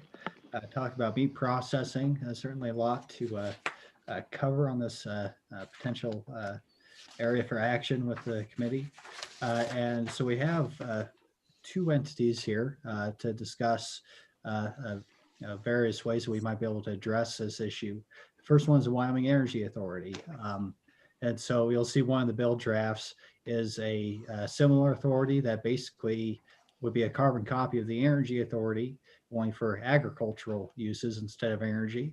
And so we thought it would be prudent to have representatives from the Wyoming Energy Authority here. So we have Mr. Morel, is that how I pronounce it? Okay, good. He's here. And then we'll follow up with Lisa Johnson to further explain a very good study that they did through the Wyoming Business Council to sort of set the stage for the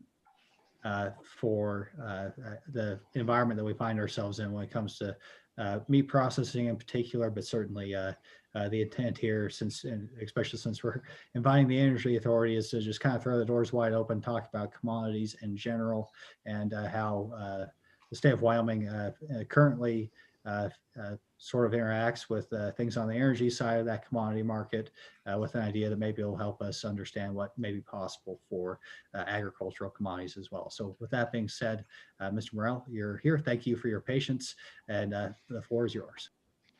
Thank you, Mr. Chairman and members of the committee. It's a pleasure to be invited today to speak about the Energy Authority. Mr. Chairman, I'll keep my comments brief. I know that we're pinched for time, and I think we're a few minutes late. So I will try to go through it relatively quickly. I'll also address two topics that I think are most pertinent to the consideration that you are making. Excuse me. So, Mr. Chairman, my name is Glenn Morel. I'm the Executive Director of the Wyoming Energy Authority. The authority came into existence the 1st of July of this year, and it came about through the merger of two existing authorities, a pipeline authority and an infrastructure authority. And the basis or the reasoning behind that merger was to create an authority that would look out for all aspects of the energy economy within Wyoming. And if I invite you all to read the statutory language, and I'm sure you'll note that it is very, very broad. The language deliberately covers the entire energy industry in Wyoming. So whether it's coal, oil, gas, thermal generation, renewable generation, future technologies, carbon capture, hydrogen, whatever it might be, and the entire value chain as well. So upstream, midstream, and downstream.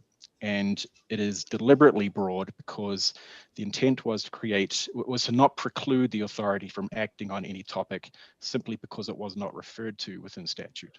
So that was the impetus behind making a very broad legislative statutory sort of language to enable us to be it enabled us to act certainly as a central hub for all energy matters within the state. And it also enables us to be very flexible and adaptable. So the language is very essentially evergreen as new issues and problems come up with energy as we go through these rapid transformations of the energy economy and the broader economy. The authority has the ability to pivot when necessary and not be restricted by a very constrained language. So the broad mandate is that we have to secure and sustain the economy, and we have been set up through very enabling language to do that. The other point, which I want to spend a few minutes on, is simply the one very powerful lever that we have to enable infrastructure build out, and that is the ability of the authority to issue bonds. So this was passed through from the Pipeline Authority and the Infrastructure Authority, which both had this ability, and it has been consolidated under the Energy Authority. These are typically revenue-backed bonds, so they pay out through the revenue generated from the infrastructure. They are also set up such that they pass almost zero risk to the state. The authority has a legal structure that is separate from the state, so the authority might have a very small risk in terms of our trust facility, but there is no pass-through in terms of the bond risk to the state at all. The only way that happens is if the treasurer decides to purchase the bond and become the borrower of record. Then they become essentially a normal creditor and subject to the various credit issues and collateralization that is written into the bond document itself. If it goes to a private market, there's literally no risk to the state at all. Initially, the bonding authority was quite limited in terms of what type of project could be funded through the system. Initially, it was very constrained to transmission, or transportation of energy products, so pipelines and electricity transmission systems. There has been efforts and ongoing efforts to broaden that application. So in fact, there is a bill that has just passed through Minerals Committee, which seeks to expand not only the infrastructure types, so pipelines, transmission lines, but also distribution systems, collection systems, compression systems, and broader and larger infrastructure components, but also to broaden it beyond simply energy products to, I believe the language explicitly says commodities in general. Okay, so the intent there was to open up the bonding authority to certain mineral extractive industries within Wyoming so that they were not excluded from the language itself. So that is underway. It is a very useful tool, particularly in this environment now, various projects. I'd say we have had more interest in the bonding authority in the last 5 months than ever in the history of the infrastructure authority or the pipeline authority. It is driven by obvious macroeconomic issues that the industry faces at the moment. Mr. Chairman, that limits my comments, and I understand that, but I believe this is more to be a discussion, so I'd stand ready for questions. Hey, I really appreciate you taking the time to be here. I asked a question I have right off the bat. Do you have an estimate of how much revenue bonds you have currently out right now? Can you give us an idea of what they're for and the overall amount, what your maximum capacity is for those revenue bonds? Just a little bit more detail there as to how that has been applied in real life. Yes, there has been one bond issued to date. It's an old one, and I actually have a prop here, sir. That is the document for it. It is substantial. That is a single bond issuance, $34.5 million, dates back to 2005. And it was actually paid off just last month. It was cleared last month. So right now there are no bonds in issuance currently. Our bonding capacity is in the order of $3 billion. So that is substantial. Of course, in the energy sector, a pipeline or a transmission line can absorb that capacity quite readily. But currently today, there is no outstanding bonds. Okay, Representative Simpson, do you have your hand up? Thank you, Glenn. If you were to bond for a transmission pipeline, who would be the owner of the pipeline, and where would the revenues come from? Mr. Chairman, Representative, so the borrower is simply the project developer, whomever it might be.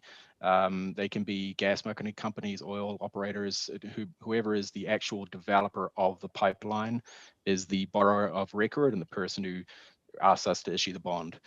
The purchaser of the bond it can be a borrower, a typical lender, a commercial bank. It can also be the treasurer.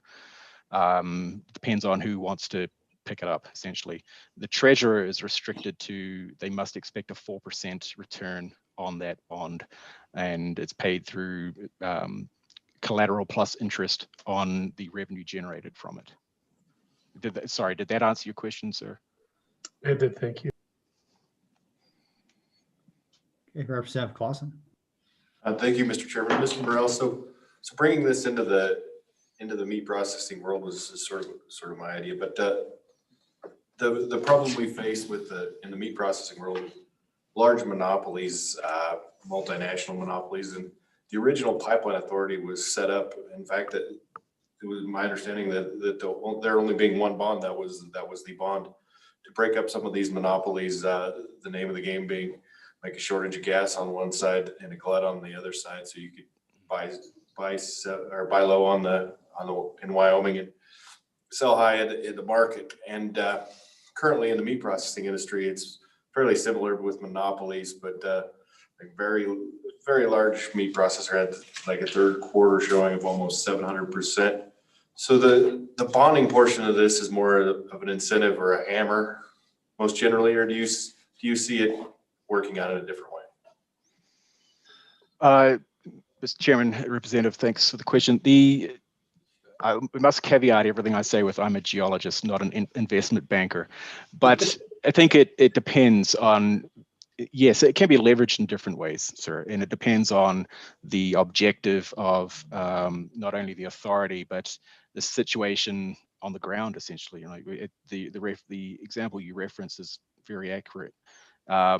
Whatever the constraint that exists currently in that market economy is the hurdle that this bond exists to overcome. So whether it's simply incentivizing the build out of a pipeline because there's an arbitrage possibility, or if it's addressing a discount issue on a oil pipeline, it really is fairly powerful and fairly flexible depending on the problem that the industry faces at the time. Follow, Mr. Go ahead. And the other portion of this that is not in the bill, but is there a way to limit, so in monopolies that, let's say, for instance, in the Energy Authority, can you limit your bonds to say a company that owns 5% or less if you come across somebody monopolizing a pipeline or something like that? Can you limit who you issue the bonds to, or is it wide open? My point being is that I want to limit this so it doesn't hit the people that have the 80% of the market right now. Mr. Chairman, that's an interesting question. The issuance of the bond would be, it's up to us if we want to do it or not. The authority and the board of directors that oversees the authority itself would be the ones that ultimately vote up or down that issue. So perhaps that's a sufficient answer. I mean, if it's really a monopolistic situation and it's a antitrust point, then of course it's a different question. But we are under no obligation to issue a bond.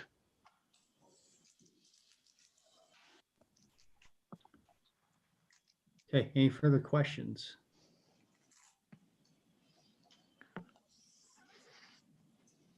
No, going once, going twice. Okay, well, thank you, sir, for your time. Maybe stick around if you can. I might have some more, depending on how the discussion evolves. But up next, we have Lisa Johnson. Once again, welcome back to the afternoon session here. She's going to go over, and you'll see a very good, about 6-slide update to the study that they did for the Business Council regarding meat packing capacity. And certainly a few things have changed since February. Ready for Ms. Johnson to go ahead and give us an update and provide us with a general overview of the space that we're trying to operate in here. Thank you, Mr. Chairman, members of the committee. I'm not sure, will my slides be shown or do I need to share my screen?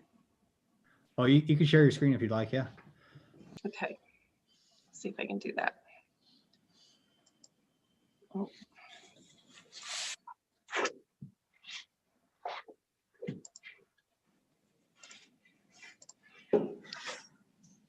I'm not sure if I'm able to share my screen. I don't see that option.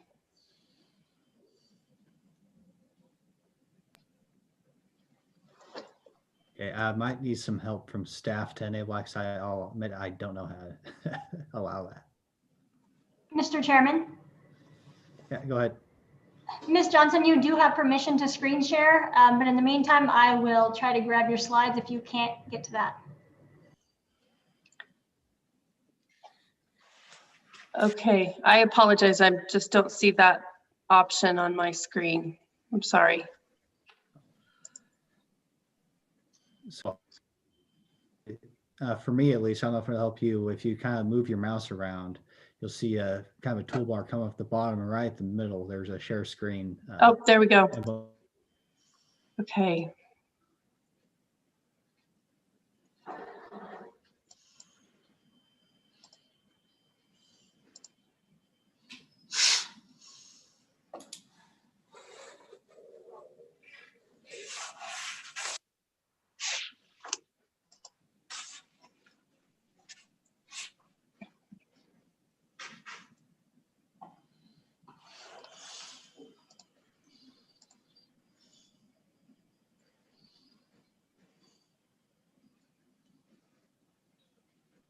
Okay, can you see that now? Sure can. Okay, thank you. And I apologize for the delay there. We're all getting used to using technology in these meetings. So I'm Lisa Johnson. My company Orbis Advantage Incorporated is based in LaGrange, Wyoming, and we worked with the Wyoming Business Council to research the areas of market opportunities, workforce, and offal in providing information so that either local economic development groups, the state, or private companies could have data and information to base investment decisions on how they could add premium to Wyoming beef. And part of the impetus for legislation in 2017, which I'm sure you're all aware, was the desire for more federally inspected meat processing plants in Wyoming to increase the ability for marketing Wyoming beef out of state. And Wyoming is proud of its rich heritage in cattle ranching, but the industries have primarily been commodity-based to this point. This slide shows the cattle inventory by region for 2020, and this is a little bit of an update from the report because the report was largely based on data from 2018 and 19. And so according to USDA, the Ag Statistics, the National Ag Statistics Service, when they did a survey of producers in Wyoming, they always look at the number of cattle that are on hand January 1st. And so from January 1st of 2019 to January 1st of 2020, there was an increase of about 20,000 head of cattle in Wyoming. So that's a good sign. It actually brought us just right about even with the 2018 numbers. And so I'm not sure why there was just a little slight dip from 2018 down to 19, but in 20 we're back up. And this growth was distributed among each of the regions. And even though cattle is the largest commodity for agriculture in Wyoming, when you look at Wyoming compared to our neighboring states, we're still pretty small. And so this slide shows the number of cattle on feed. That's the green bar that just doesn't even hardly register in most places, except for the southeast is where the majority of the cattle on feed are, although there's some in the Bighorn Basin too. And so the number of cattle on feed has stayed about the same at about 75,000 head. But if you compare that to Colorado, the number of cattle on feed in Colorado is getting close to 1 million, and in Nebraska it's over 2 million. And if you look at the number of cattle that are commercially slaughtered in our state, in 2018, it was about just over 5,000 head of cattle were commercially slaughtered, and just over half of those were at custom exempt plants. And by comparison, Colorado was like at about 2 million head slaughtered, and Nebraska was about 7 million slaughtered. So that just kind of shows you where Wyoming falls in the bigger picture. Our study also looked at the existing beef processing industry. And this is the part that's kind of difficult to update. So I will just give a disclaimer that these numbers aren't solid. And part of that reason is because there has been a significant interest in increasing slaughtering capacity in our state and by private ventures, but not all of that information is public knowledge yet. So early on, I remember when we talked about there weren't any USDA inspected plants, and then there were 1 or 2. Now with the ones that are operating and the ones that we expect to open soon, we think there's going to be about 6 USDA inspected plants. I'm not sure about my state inspection number. I had already sent this slide in, and I think it's 7 to 11. And really the Department of Ag has those updated numbers. But the point that's important to make here is when you're looking at the existing facilities in our state, it's not a new industry. Some of the facilities, I mean, the average age of facilities was about 30 years. In 2019, employment was 188, and that was spread all around the state. And the average size of a facility was just over 5,000 square feet. But the part that probably hasn't ever changed is these business issues. These are ongoing issues for the industry, and that's the labor needs, the operating efficiencies, and the availability of state and federal inspectors. We just heard that over and over.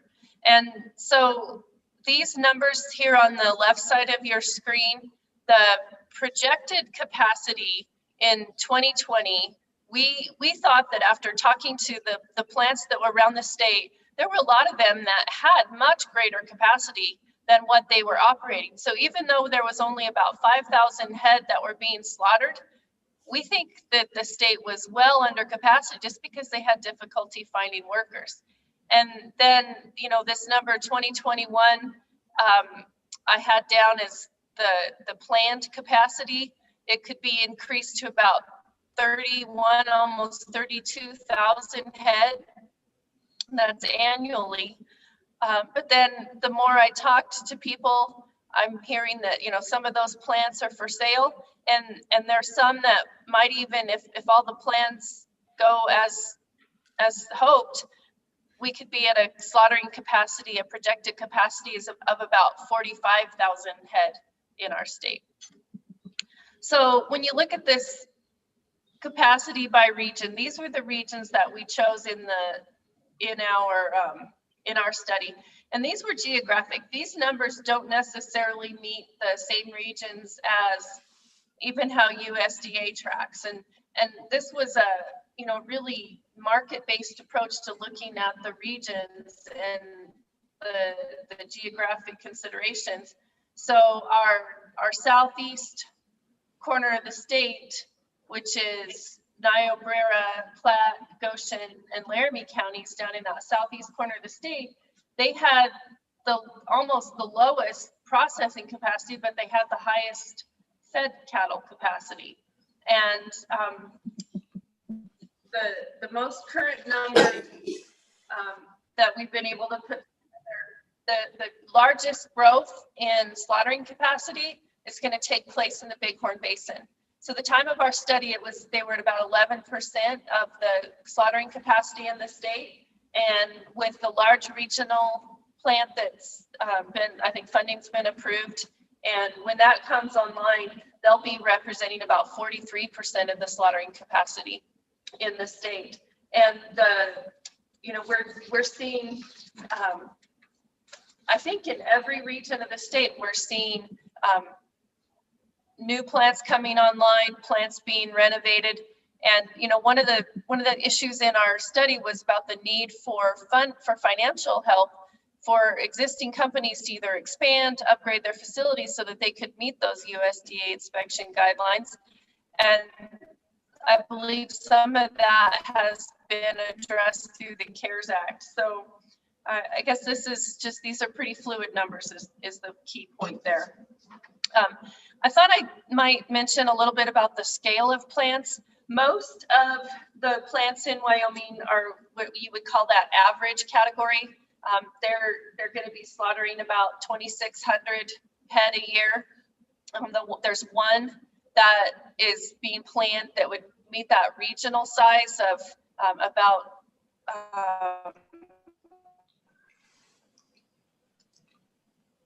they're going to process about sorry, hold my notes here, 75 head a day, so that would make them anyway in that regional size. And then there's one in the High Plains area that fits right in between that average and regional. And so the point that is important, if you look at, it was mentioned about the monopoly in beef processing now, a really large plant, like part of that big four, is going to be about 1 million square feet, 2,000 employees, and they can process 7,000 head a day. And really, so scale is a key word here, and it's economies of scale is what drives the meat processing industry. And the reason that the meat packing industry consolidated over the years was they were trying to realize efficiencies in labor, in transportation, in the 60s was when IBP said, hey, we need to move our processing closer to the feed yards. And then the other thing, as far as economies of scale, our Wyoming plants, I mean, it can vary, but they're realizing a deficit of about $148 to $150 a head just on the drop credit because there's no offal processing in our state. And so really companies in Wyoming it would be very difficult to compete on price and quantities. And so really the niche market and the Wyoming brand is the way to go. And that's what our study recommended, was that Wyoming meat brands should target customers that are interested in convenience and the independent restaurants seeking higher value cut meats. So the last slide I want to show is about the beef industry as a whole. And as I mentioned, there is no rendering and meat byproduct processing in Wyoming, or if there is, it's just very minuscule. But what's important to note here is that the beef industry, it really includes 4 subsectors. And we've talked about the cattle ranching, the production, the slaughtering, processing. You know, with the existing companies in Wyoming, there are several meat processing businesses that don't slaughter, but they further add value to boxed beef. That's the category that they fit in. And then the rendering is really an opportunity that could be looked at in the state.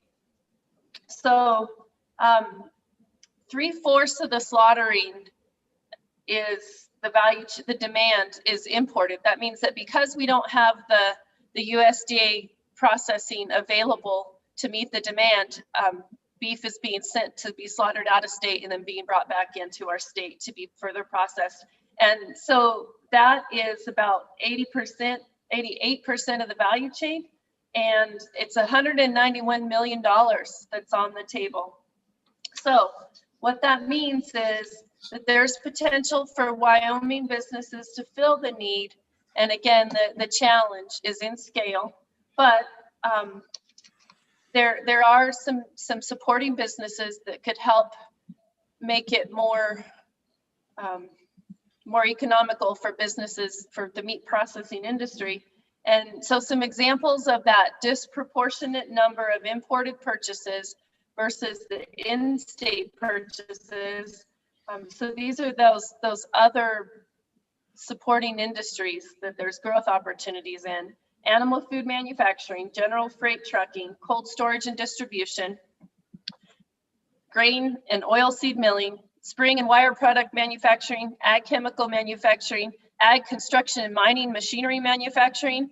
And so when you're looking at those key issues to grow the beef industry in Wyoming, it goes beyond just slaughtering. And the key initiatives that are needed in Wyoming is financing for facilities, inspection, workforce development, and regional offal aggregation and alternative uses. So with that, Mr. Chairman, I'd be happy to answer any questions.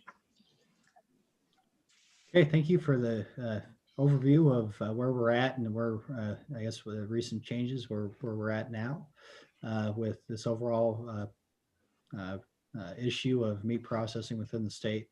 Any questions, committee? Representative Clausen. Mr. Chairman, Ms. Johnson.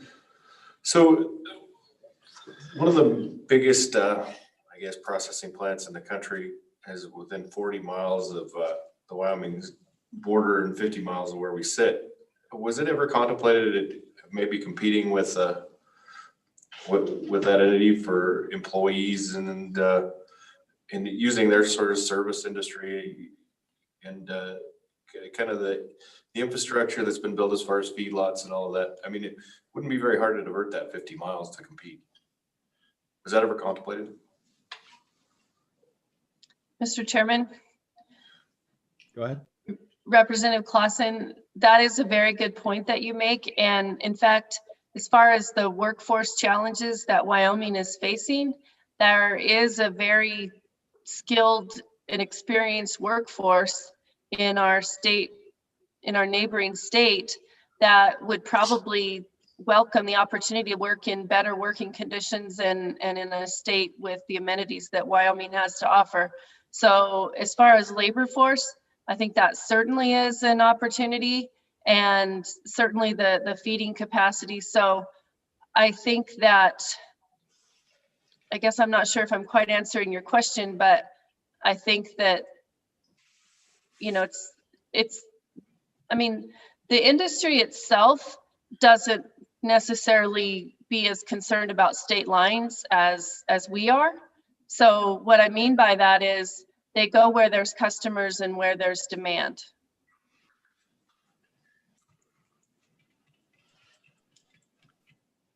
Okay, any further questions, committee? All right, so I'll ask one. We've heard a lot about the big four who own 80% of the overall processing capacity in this country. Just maybe expound upon that. In particular, one topic of discussion has been that we don't want, the government interfering in this space, but are there other governments, even foreign governments, that are already involved in owning significant portions, if not outright owning those some of those larger packing companies? Mr. Chairman, I think that particular topic was slightly outside the scope of our report. And I don't feel quite qualified to answer that question. Okay, fair enough. Well, it was a leading question anyways, so I'll just point out that, obviously, we know JBS is at least subsidized by the Brazilian government, and, and as well as Smithfield, that, there's not as many pork producers in the state of Wyoming, but Smithfield is owned outright by the Chinese Communist Party. They have their reasons. The average Chinese citizen, I believe, consumes about 80 pounds of pork per year, and there's a lot of them, so they have a vested interest in keeping their citizens fed, but it also deeply affects agriculture in this country. And so just want to, as we kind of consider the challenges faced by our ag community and by our consumers who need protein, which is just about everybody last I checked, that you're absolutely right in terms of the efficiencies of scale as provided by the current system.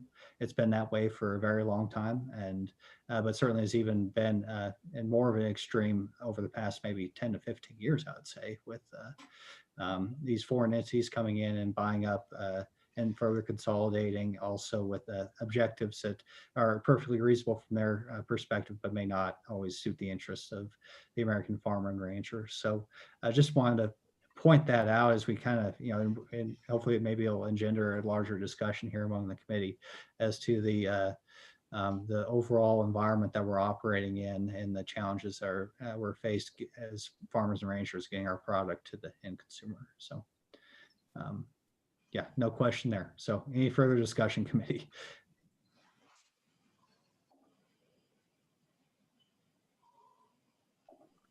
Okay, well, thank you very much, Lisa. Appreciate that overview and that update from the good work that you've already provided. I'd point out that study is a part of our committee materials, I don't think for this meeting, but I think it was for the our first meeting. But anyways, if you go back through the legislative website, you'll be able to find the report in full. And one more question, Ms. Johnson, before we let you go here. So overall, in spite of the progress that we've made, it's safe to say that there's still a lot of opportunity for Wyomingites to provide those ability to process in state. We're not, there's still much more capacity, much more beef in this case being produced than what we have the capability of processing. Is that correct? Mr. Chairman, I do believe that is correct, especially when you're looking at even just the markets within our borders. Wyoming companies certainly aren't even beginning to touch that market. So I do think that there's an opportunity for a variety of business models in this industry.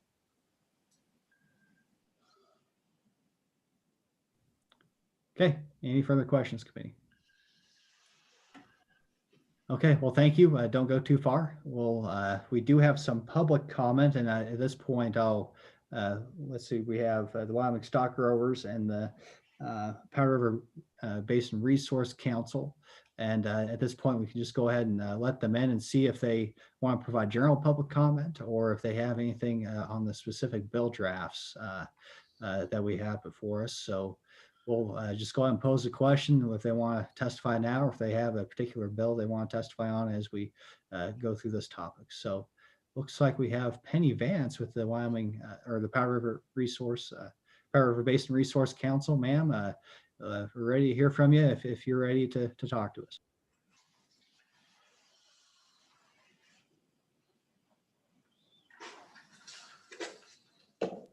I believe you're still muted, Ms. Vance. Apologize for that. Thank you. Thank you for Mr. Chairman and members of the committee. My name is Penny Vance. I'm a Wyoming native raised on a ranch in northern Wyoming where I live today.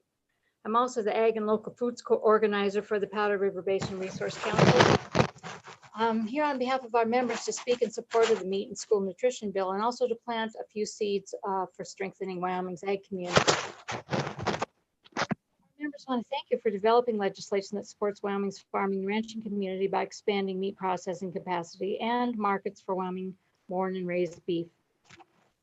As you know, the pandemic has exposed serious weaknesses in our national food chain. I appreciate all of the concern about the consolidation, including a system stranglehold that's bringing our farmers and ranchers to their financial knees.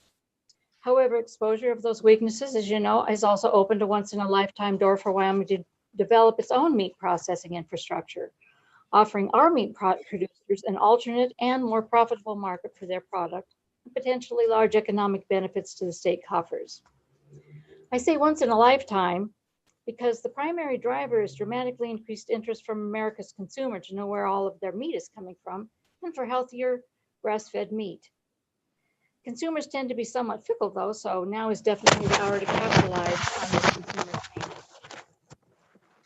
Wyoming has long been working to bring together manufacturing companies into the larger manufacturing companies into the state, and one factory, if you will, is already here, just waiting to be fully developed, and that's our statewide beef industry. And I appreciate all your efforts in that regard. Done correctly, the investments Wyoming is considering to develop a statewide meat processing infrastructure and markets could have substantial economic returns for Wyoming. It could save our ranchers, and it could help our small communities to survive. This is admittedly a grand vision with many complex interrelated factors. We applaud the many efforts underway to develop varying parts of the picture, including the orbit study, which is excellent. I've read it before. Nice to have an update. Thank you. Our concern is that we do not see a well-developed comprehensive blueprint that factors in all components, relationships, timelines, and possibilities for bringing a statewide meat factory to fruition. It feels as if we might be trying to develop a very complicated multi-layered house without a blueprint. It's hard to envision exactly what we'll end up with. We'd like to share a thought for your consideration. We have in Wyoming's colleges and universities some of the brightest minds in the country. Creative, entrepreneurial, young people hungry to make their mark on the world. We have notable efforts in our ag colleges, but they can't carry the whole load.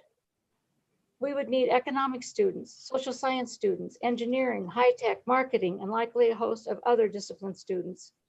Collectively, we believe they have the capacity to think out of the box and perhaps blow Wyoming's meat industry into a whole new future. The University of Wyoming has a grand design program intended to pull in multiple disciplines to develop something that will better Wyoming.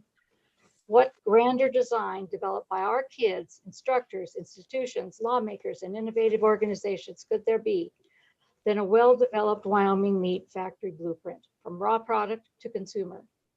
We hope that you'll consider and explore this possibility with us. Marketing to our schools promises to be a significant part of that blueprint. A hot lunch manager in a small Wyoming school district told me he feeds 650 kids every day. In his words, that's a lot of hamburger. Imagine what satisfying that enormous market with Wyoming meat could mean to our local farmers, ranchers, and processors. It feels almost criminal that we are feeding thousands of pounds of foreign beef and other non-Wyoming meat to our children while they watch the finest meat available grazing right outside their school windows. The Meat and School Nutrition Bill is a small step towards developing markets for Wyoming meat. We encourage you to support this bill and continue to support innovative ways to develop Wyoming's meat industry. Imagine how we'll feel if we let this opportunity pass us by. I don't think that's what you intend at all. It's obviously working very hard on this. Thank you again for all of your work for Wyoming's ag and local foods community.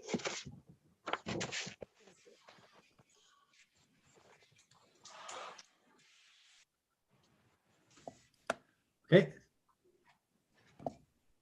Thank you, Ms. Fancy. Any questions for the Powder River Basin Resource Council? Obviously, the comments directed towards Working Draft 21 and also 145 with the school nutrition program. I think I was put in a little soon, but thank you. Oh, no, that's okay. That's okay. We'll if we'll need to bring you back, don't go too far. If we get to the bill, we'll certainly keep you nearby if you have any if we have any questions for you once we get into that. And I appreciate the council's support of that program, going all the way back to when we first started the pilot program in 2017. We do appreciate it. Okay, so Mr. Magagna, you are up. Would you prefer to provide general comments now, or would you rather wait until we get to some of these specific bill drafts that are on the table? Thank you, Mr. Chairman. I would offer a general comment now, and then I will have a couple of comments briefly on the bill drafts as you get to them. But the thing that's important to us is, and I know most of the members of this committee recognize it, but the events of the past 9 months have been a real wake up for our industry. When we saw the price of boxed beef going up by doubling in a matter of 30 days, and the price of live cattle declining by as much as 30%.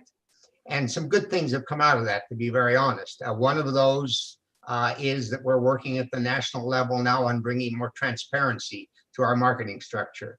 But the other one that's particularly pertinent here is the revitalization, I would say, of interest by consumers in buying local, knowing where their product came from. And I think we've seen some outstanding response to that right here in the state of Wyoming. Certainly the governor's recent allocation of $10 million to help local meat processing was very helpful to that. All of those things are an important step in the right direction that we at Wyoming Stock Growers fully support. At the same time, while they provide benefits back to individual producers who can market a few head of cattle here or there, we're trying to take a look at how do we really strengthen and even grow the cattle industry, and I would say the livestock industry, but focus for this purpose on the cattle industry in the state of Wyoming.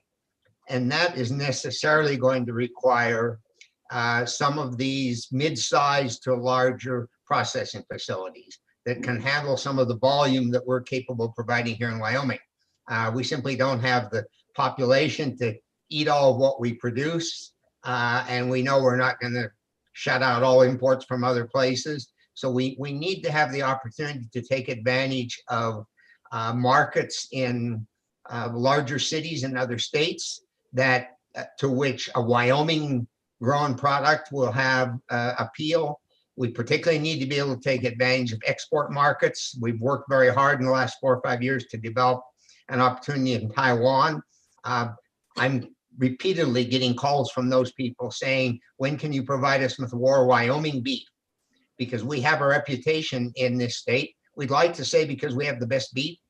In reality, we do have good beef, but our reputation comes from what goes along with that we have wide open spaces and high mountain ranges, and the picture of cattle out grazing in those open areas has appealed to consumers globally. And those are all things we can take advantage of if we can get processing at a level that allows us to do some container shipments for export or to East or West Coast. So I think in terms of the big picture, that's the focus we need to have, at the same time, not neglecting what we can market locally, as we've been doing some of, getting some local retail facilities that, whether they're local or corporate, but that will focus on marketing a branded Wyoming beef product. Bottom line is, for our producers to garner the benefits of the production that is escaping them and has been escaping them for years, we've got to be able to market our product as a Wyoming beef product. And as long as we lack processing in this state, we raise excellent animals, they leave the state and they're marketed as, at best, as US beef, not as Wyoming beef. So I think certainly all of these bills are steps in the right direction. I'll reserve a couple of specific comments until you begin to work the bills, but really appreciate you making this a major focus of the work of this committee at this time, Mr. Chairman. Be happy to answer any questions. Okay, Representative Simpson.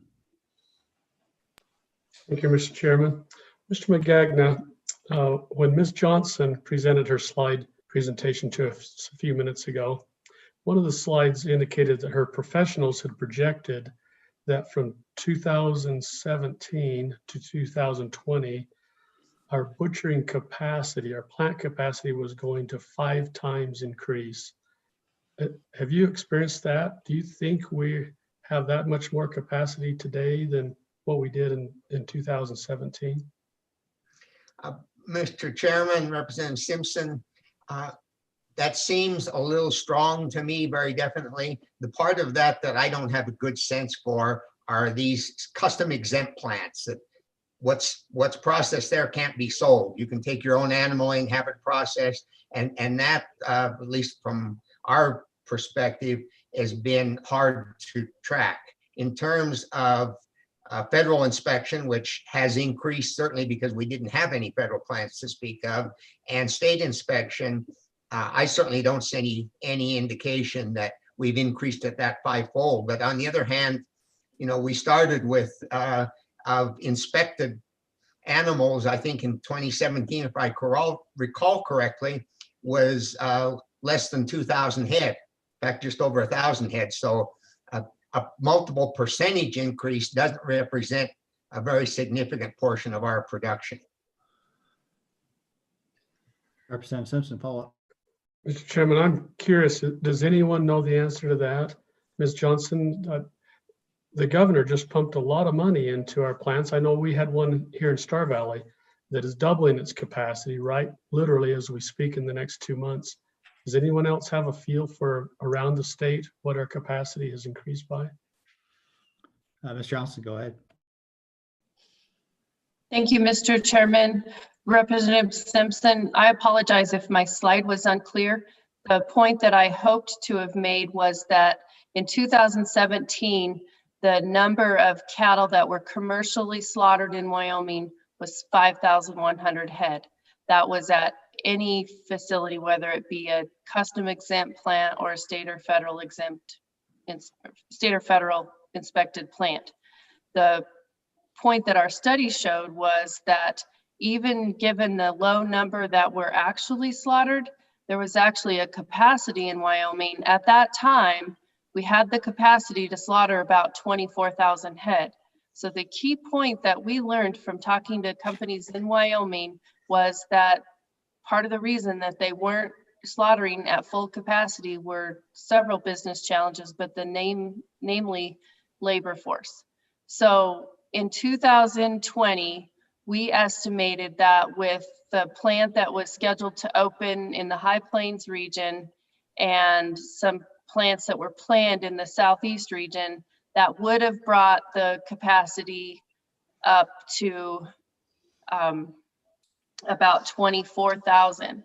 And in talking with people around the state, with the plants like you mentioned in your region and some other parts of the state, namely the one in the Bighorn Basin, we believe the capacity, if all the plants that were in Wyoming were fully, slaughtering as many as they could, it would be about 45,000. So the big gap there is that in 2017, there was only 5,000 head slaughtered, although there was more capacity in our state at that time to slaughter than were actually killed. Very good. Thank you, Mr. Chairman. Thank you, Ms. Johnson. Okay, any further questions, committee? Representative Clausen. Mr. Chairman, maybe following up on that, of that capacity, how much of that would be federally and state inspected and how much of it would just be custom exempt, or do you have that information?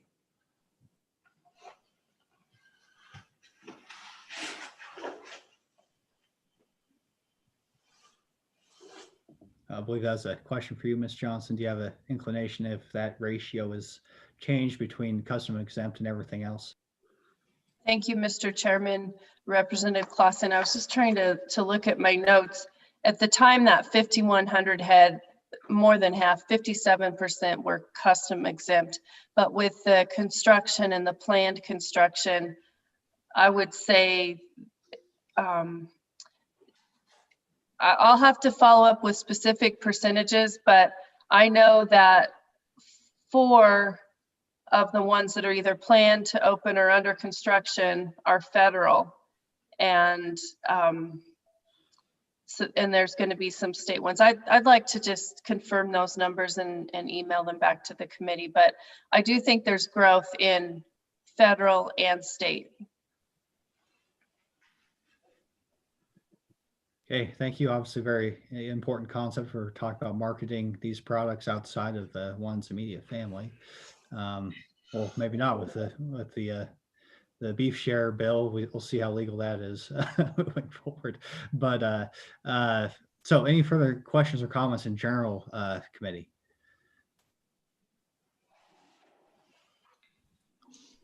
Okay, seeing none, obviously a very important topic, but one which is quite fluid, as there are, both dealing with the current crisis, exposing, I'd say, the fragile nature of these large, very efficient, but very large and very susceptible to crises, meat processing plants. I think there's a lot to go into here, and there's certainly a high interest, and for good reason. So we have 3 bills that are attempting, in each in their own way, to address the problem one way or the other. And so, if the committee is ready, we'll just go ahead and proceed to these bill drafts. The first one we have is our Ag Commodities Authority, as we were joined with our by the Energy Authority to explain what they did, and it's been floated that we can do something similar with agricultural commodities, something that we do with energy already, and certainly they're dealing with some similar issues with monopolistic control of the supply chain, from the folks producing the raw commodity to the folks who use it. So that being said, we'll just go ahead and go through the bill draft if Ms. Spencer is ready and if the committee is ready to proceed. Thank you, Mr. Chairman. As you stated, this first bill draft is related to Wyoming Agricultural Commodities Authority. The bill is no longer an exact carbon copy of the Energy Authority, but hopefully in a good way. Some things were combined to create kind of better defined sections and to eliminate some redundancy that had occurred. Really, this was the Wyoming Meat Processing Authority bill draft at the last meeting, but the title and the scope has changed a little bit to allow both for broader discussion as well as broader amendments, if that's the will of the committee.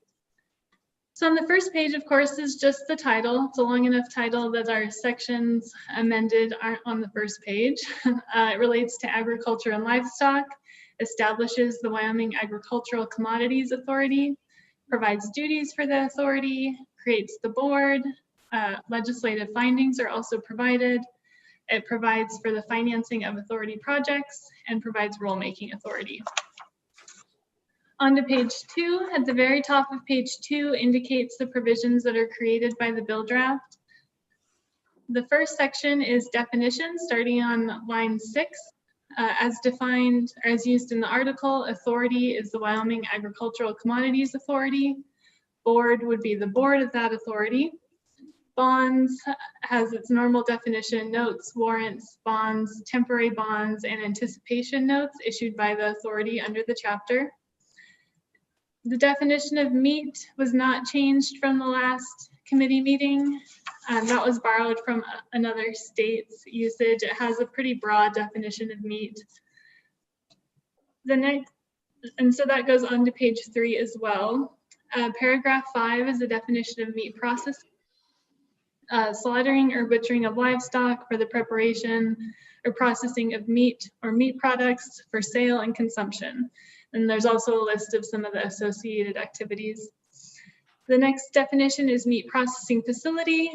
That one's pretty straightforward, as well as meat processing project, which is any project related to or involving meat processing, as well as any project that's included within the bill draft, within a specified location in the bill draft. On to page 4 is the next section. This is the section that creates the Wyoming Agricultural Commodities Authority. So as of July 1st of 2022, there would be created the Wyoming Agricultural Commodities Authority. It would be created as a body politic and corporate, which operates as an instrumentality of the state, to have authority to adopt a seal and to sue and be sued. That's one of those key pieces, as with the Energy Authority, that makes it separate from the state, although it would have similar authority to a state agency or a like entity. Subsection B is the creation of the board. It would be made up of 7 voting members appointed by the governor with the advice and consent of the Senate. All voting members shall be appointed for 4-year terms. There would be a staggered appointment so that everyone you never have a full turnover of the board in any one year. The governor can remove any member, and vacancies would be filled by appointment of the governor in accordance with current practices. The members of the board would elect their leadership, the chairman, vice chairman, and secretary. Moving on to page 5. A majority of the people appointed to the board shall be qualified voters of the state, and a majority of the members shall have special knowledge, education, or experience in the field of meat processing. This provision also requires that voting members be engaged chiefly in agricultural work. And for the purposes of that subsection, agricultural work means the work relating to the science, art, and business of cultivating soil, producing crops, and raising livestock. That definition can certainly be amended by the committee if you would wish.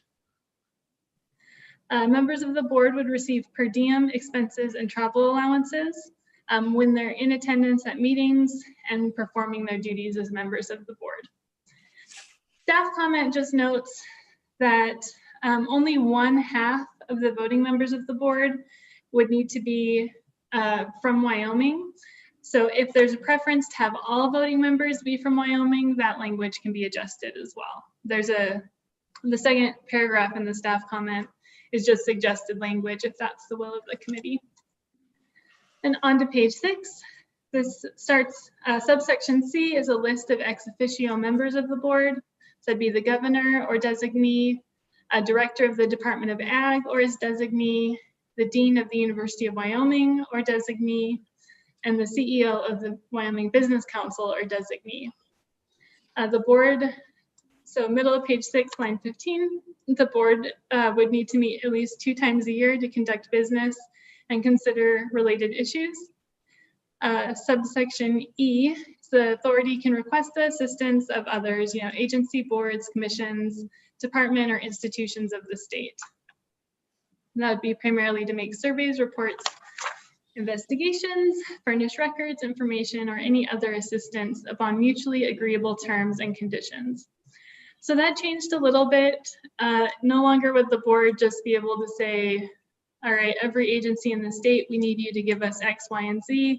There would be a little bit more give and take between the 2 parties where everyone would need to kind of agree to those terms and those requirements.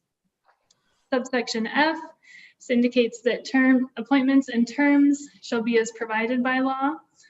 And subsection G indicates that the board would be subject to the requirements of the Administrative Procedure Act, the Public Records Act, as well as the Public Meetings Act. Subsection H, this kind of relates to what we heard from the Energy Authority as well. The sole recourse of any party contracting with the authority is only against the authority. There would not be a cause of action against the state or any county, municipality, or subdivision of the state. Moving on to page 8, the authority shall submit a report annually of the programs, objectives, activities, and conditions covering the previous fiscal period, and that report would come to this committee. Section 1152-103 starts on line 8 of page 8. And this is the purpose of the authority. So the purpose is created to diversify and expand the Wyoming economy and its livestock industry through support for meat processing industry in the state of Wyoming. In paragraph 2, it's also created to coordinate strategies with the Department of Agriculture to improve meat processing facilities and capabilities. That would include assisting producers seek federal grants and loans. Moving on to page 9, increasing participation in applicable federal programs, and in accordance with applicable law, expanding federally funded programs for meat processing and processing facilities in the state. In the middle of page 9 is the powers of the authority. This is 1152-104. It just provides that the authority can employ officers, agents, and employees. It can contract for services. Moving on to page 10, it can utilize services of executive agencies of the state upon mutually agreeable terms. Paragraph 4 is really kind of the core of the authority here. And this provision brought together a lot of different provisions from the last draft where it put them all into one. So the authority can provide loans, grants, technical assistance, or expertise to assist producers plan, finance, construct, develop, acquire, own, lease, operate, maintain, modernize, upgrade, or dispose within or outside the state of Wyoming, meat processing facilities and other property, structures, equipment, utilities, and works of public improvement necessary or useful to facilitate the production, transportation, distribution, and delivery of meat that's produced within or outside of the state. And that would include obtaining permits and acquiring necessary rights of way. So that's the really big laundry list provision. The next provision in paragraph 5 is that the authority can provide technical assistance and expertise to assist producers with permitting, siting, and other regulatory requirements. At the bottom of page 10, the authority can receive funds, whether that's a gift, grant, donation, or otherwise. Moving on to page 11, the authority can provide technical assistance or expertise to assist producers acquire light, water, communication, security, or other services. Paragraph 8, starting on line 9, the authority can collect fees. They'll have to establish and collect fees, rates, tariffs, or other charges, as well as provide a schedule of charges.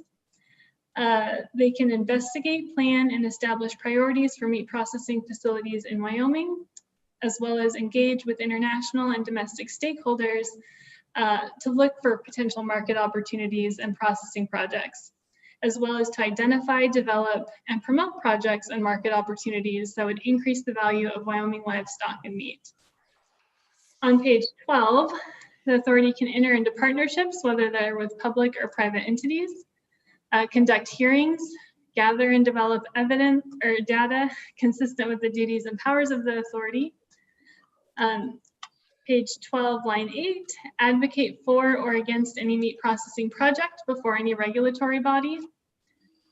Next is develop and administer programs to educate producers and the public on meat processing and the Wyoming livestock industry, including things like tours, academic programs, and communication plans.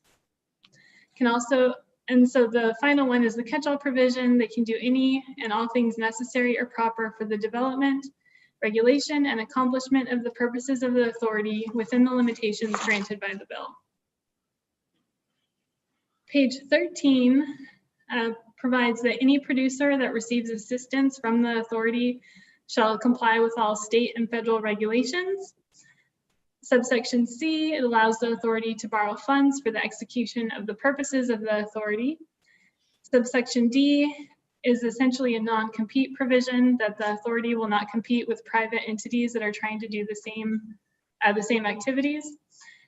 E creates that non-compete process. Essentially, someone can provide notice that they're trying to provide the services or complete the action. And if that's the case, then the authority needs to hold off. If that person continues to sit on their plans and doesn't move forward with it, then there's some process for the authority to inquire into that, as well as to proceed if it becomes clear that the private entity is not in fact doing the things that they said they were going to do. One of the provisions in there that might be important to mention is that if the entity that has given notice that they want to perform the acts or services, if they've started to get permits and things like that, that does count as performing those acts and services. On to page 15, that same provision includes that the authority can assess the progress of the private entity who said they're going to take those actions. And if, as I mentioned, if they're not doing that, then the authority can go ahead and proceed. Middle of page 15, so lines 11 and 12 just provides authorization for the authority to promulgate rules to carry out the provisions of the chapter. The next section, 1152-105, is the grant and loan program itself. This is new to provide a little bit more specificity as to how those grants and loans should be flowing.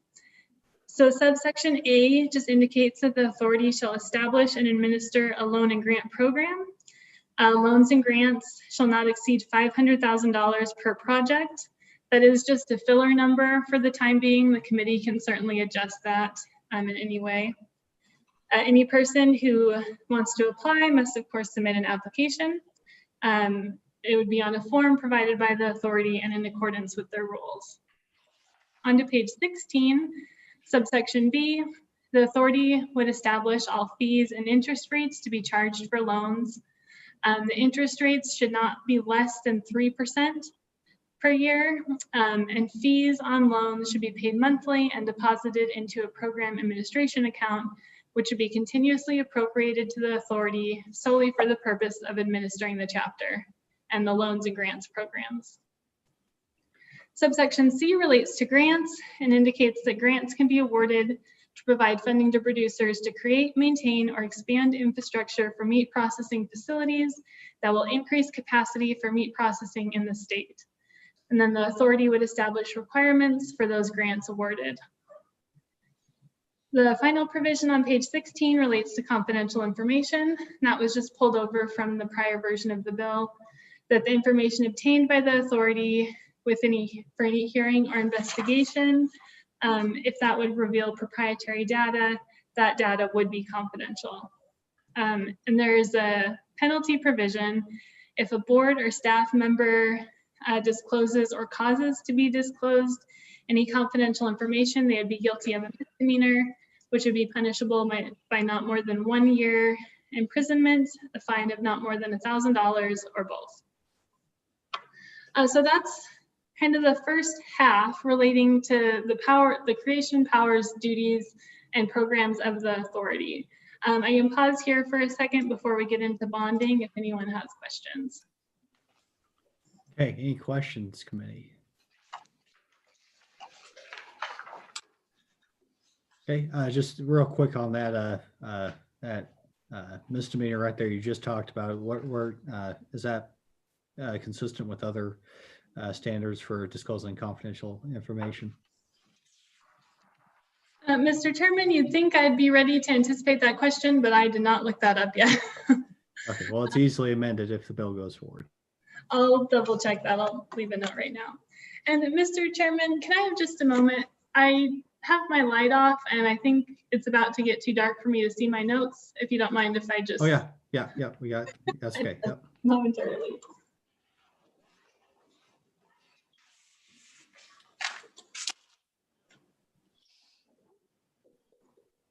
Okay. Thank you, Mr. Chairman. All righty. So, I guess I'd ask the question, would you like me to go through the bonding provisions specifically? The bonding provisions are very, very similar to the Energy Authority provisions. The big difference is as the bill draft went through review, the $1 billion was flagged as being too much. So that was lowered down to $10 million. Of course, the final number there is for the committee to decide and determine. I'm happy to go through it if you'd like, but since it's 4:30, I just thought I'd check on that one first.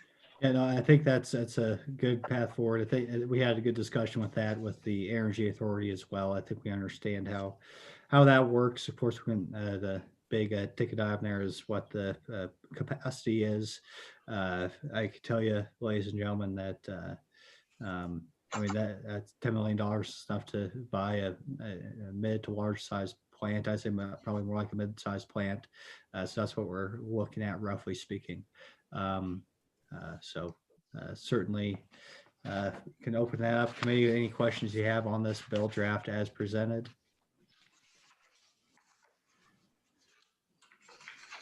And I want to thank Ms. Spencer for the hard work that went into it. Certainly a big concept. I know that Representative Clausen and Representative Simpson also were doing a little bit of work on this topic. I don't know if they had anything that they wanted to add at this point.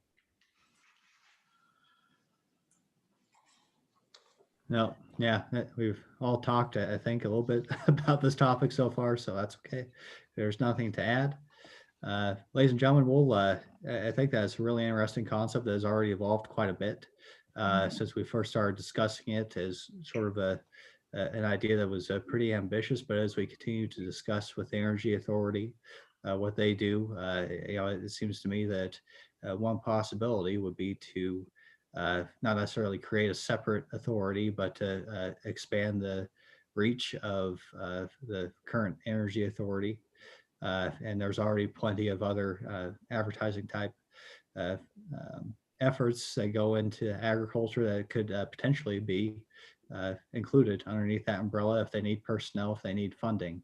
There could be some opportunities for consolidation along those lines, obviously coupled with the revenue generating authority or the revenue bond authority, which is of course significant and has produced good results for our energy industry.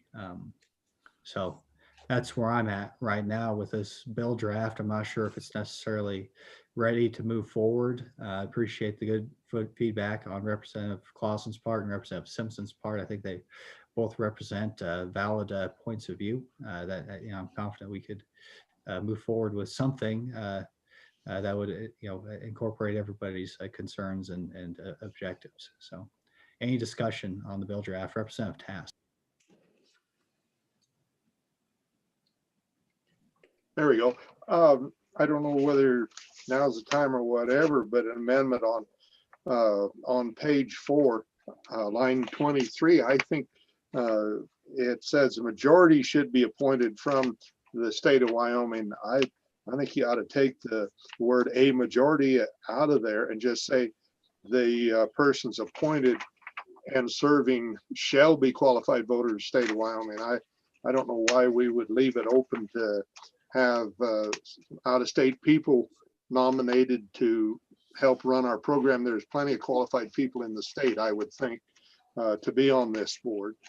So I don't know at what time and point you'd want an amendment, or if you can just change that, or anyway, I think it's worth some discussion.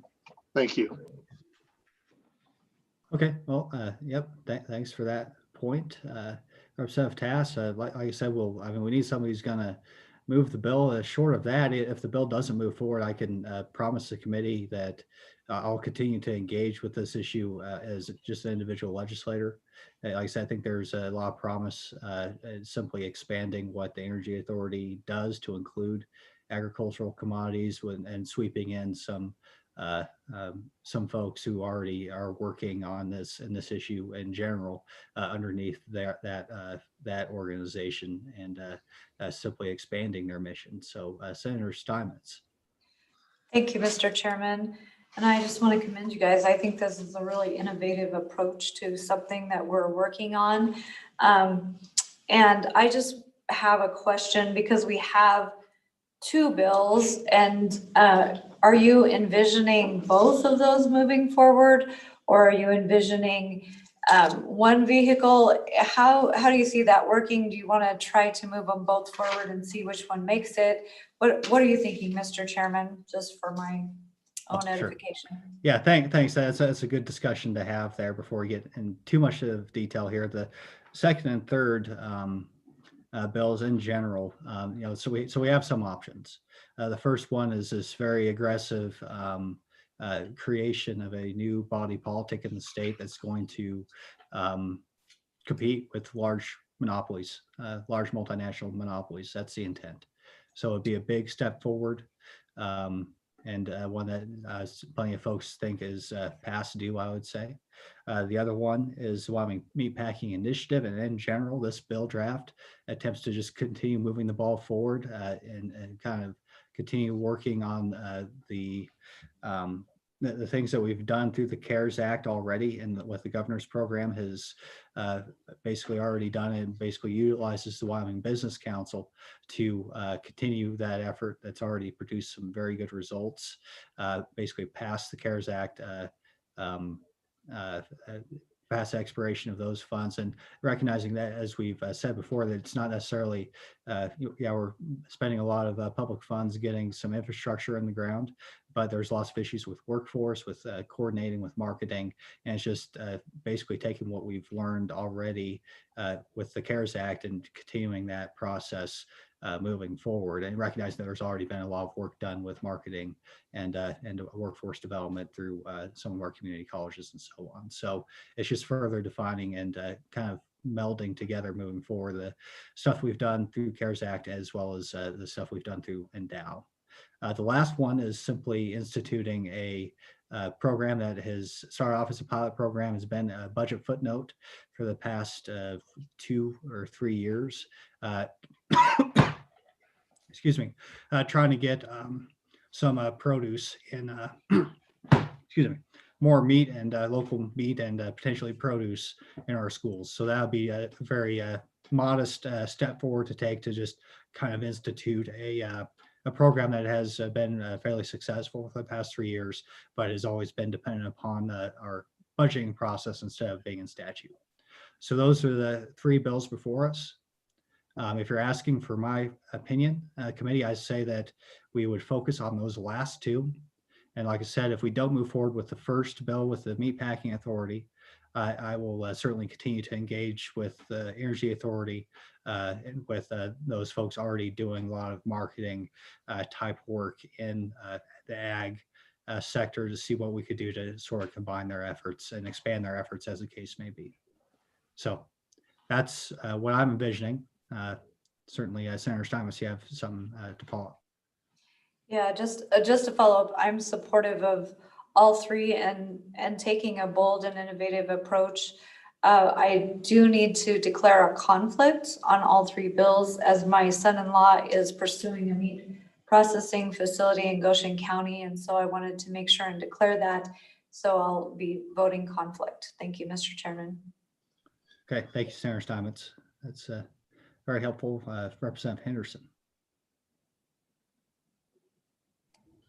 Thank you, Mr. Chairman. You know, I like the boldness and the creativity of the concepts. Are you envisioning, perhaps, given the fiscal climate, and the governor's on another channel making another announcement on cuts, is this an opportunity to look at consolidating government, if you will, in terms of if you look at the duplication of functions and so forth? I mean, I think the thing that strikes me the most positive about the bill that we're just listening to about is it's in essence, it's doing that. It's bringing together the various functions and processes to establish an authority to drive forward on a very important area in our state, agriculture. And, we have a lot of bureaucracy that's accumulated over the years in some of our agencies. And, we're paying for a lot of infrastructure in those bureaucracies that perhaps we could repurpose those dollars and assets over to something like this, and net reduction, if you will, going forward. Are you envisioning something like that? Representative Henderson has one possibility. It's nowhere in the bill draft as it's written, of course. But I'm sure you could think of all the different commissions, the councils that are meant to promote one type of ag product or another, and there would be an opportunity for consolidation of potentially of those commissions. Keep in mind that that's very much just a thought, but yes, that would be one possibility. You think of all the councils and commissions that there exist. And efforts within the business council, within Endow, it would be an opportunity to have the potential for consolidation, though those ideas are just sat as an idea. There hasn't been much discussion. I think that's probably the best way to move forward, and why I say the bill's not ready for prime time is we still have to flesh out those possibilities. We could move the bill forward as it is, and that's why you see the broad catch title. And recognizing it's going to be worked very hard. It'd have to be worked very hard between now and the session to get it ready to go. Senator Cost. Thank you, Mr. Chairman. With the involvement in the Bighorn Basin and all, I'm definitely very supportive of all three and certainly want to be part of it. So I thank you for what you've been doing, and I would like to not only be supportive, but be part of any future work.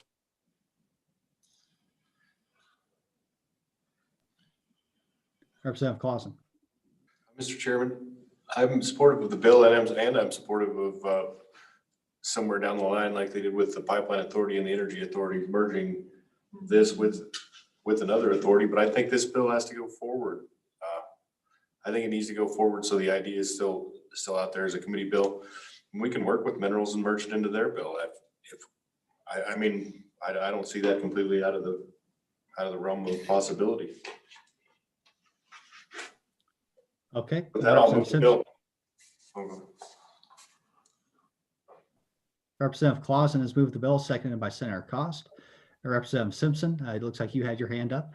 You want to say something? Folks, if you remember last meeting, this bill had a provision in it where the government, the state of Wyoming, could and would own all facilities, and we've trimmed all that out. That was my biggest heartburn. My second biggest heartburn is simply the timing of this. We have a massive deficit, and we're going to be presenting a bill that's going to add a new department with new employees, a new budget, and yet there's no discussion of any appropriations in here. We don't know how much to appropriate for this new authority. I just think it's just going to be, we can spend a ton of time working this bill and it's going to get blown out of the water. It's never going to make the daylight. The second bill is, I love it. That is where we ought to be placing our emphasis. The next bill already has an existing operation. Wyoming Business Council is going to move this forward. We just have to tweak a few things, put a greater emphasis on it, and let them help. I'm just concerned about this authority giving too much, I'll reuse the word authority, in meddling in the private sector. We have butcher facilities that are springing all over thanks to the COVID CARE Act money that the governor's appropriated. Ms. Johnson indicated that we're significantly under capacity because we can't find employees to work at these plants, and yet we're still growing these plants.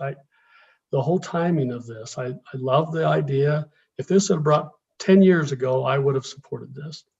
But today, I think we're just going to waste a lot of time and it's going to go down the road. I really think we ought to spend the rest of our time on the second bill. I'd like to see us get through this real quick and take a vote, because I just don't see this going anywhere. Thanks. Any discussion on the bill draft as is?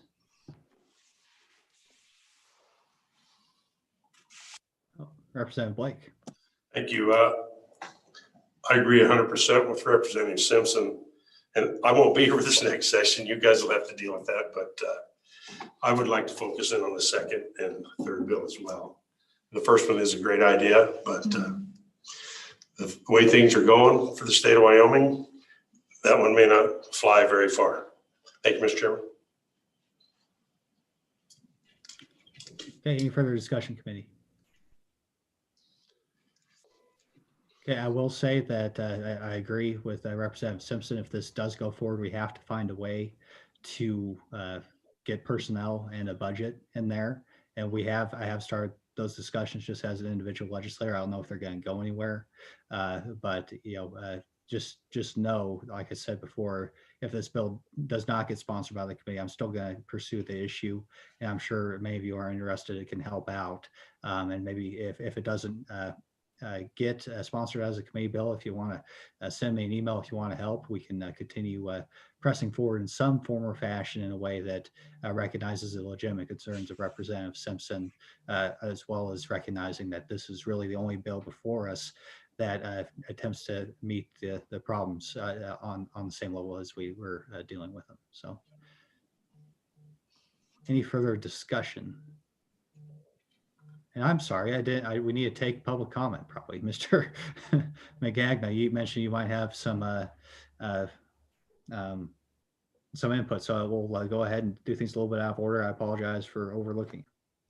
Not a problem, Mr. Chairman, and thank you. And I think this, from our industry perspective, is a very exciting concept, and would very much like to see the concept continue to be considered.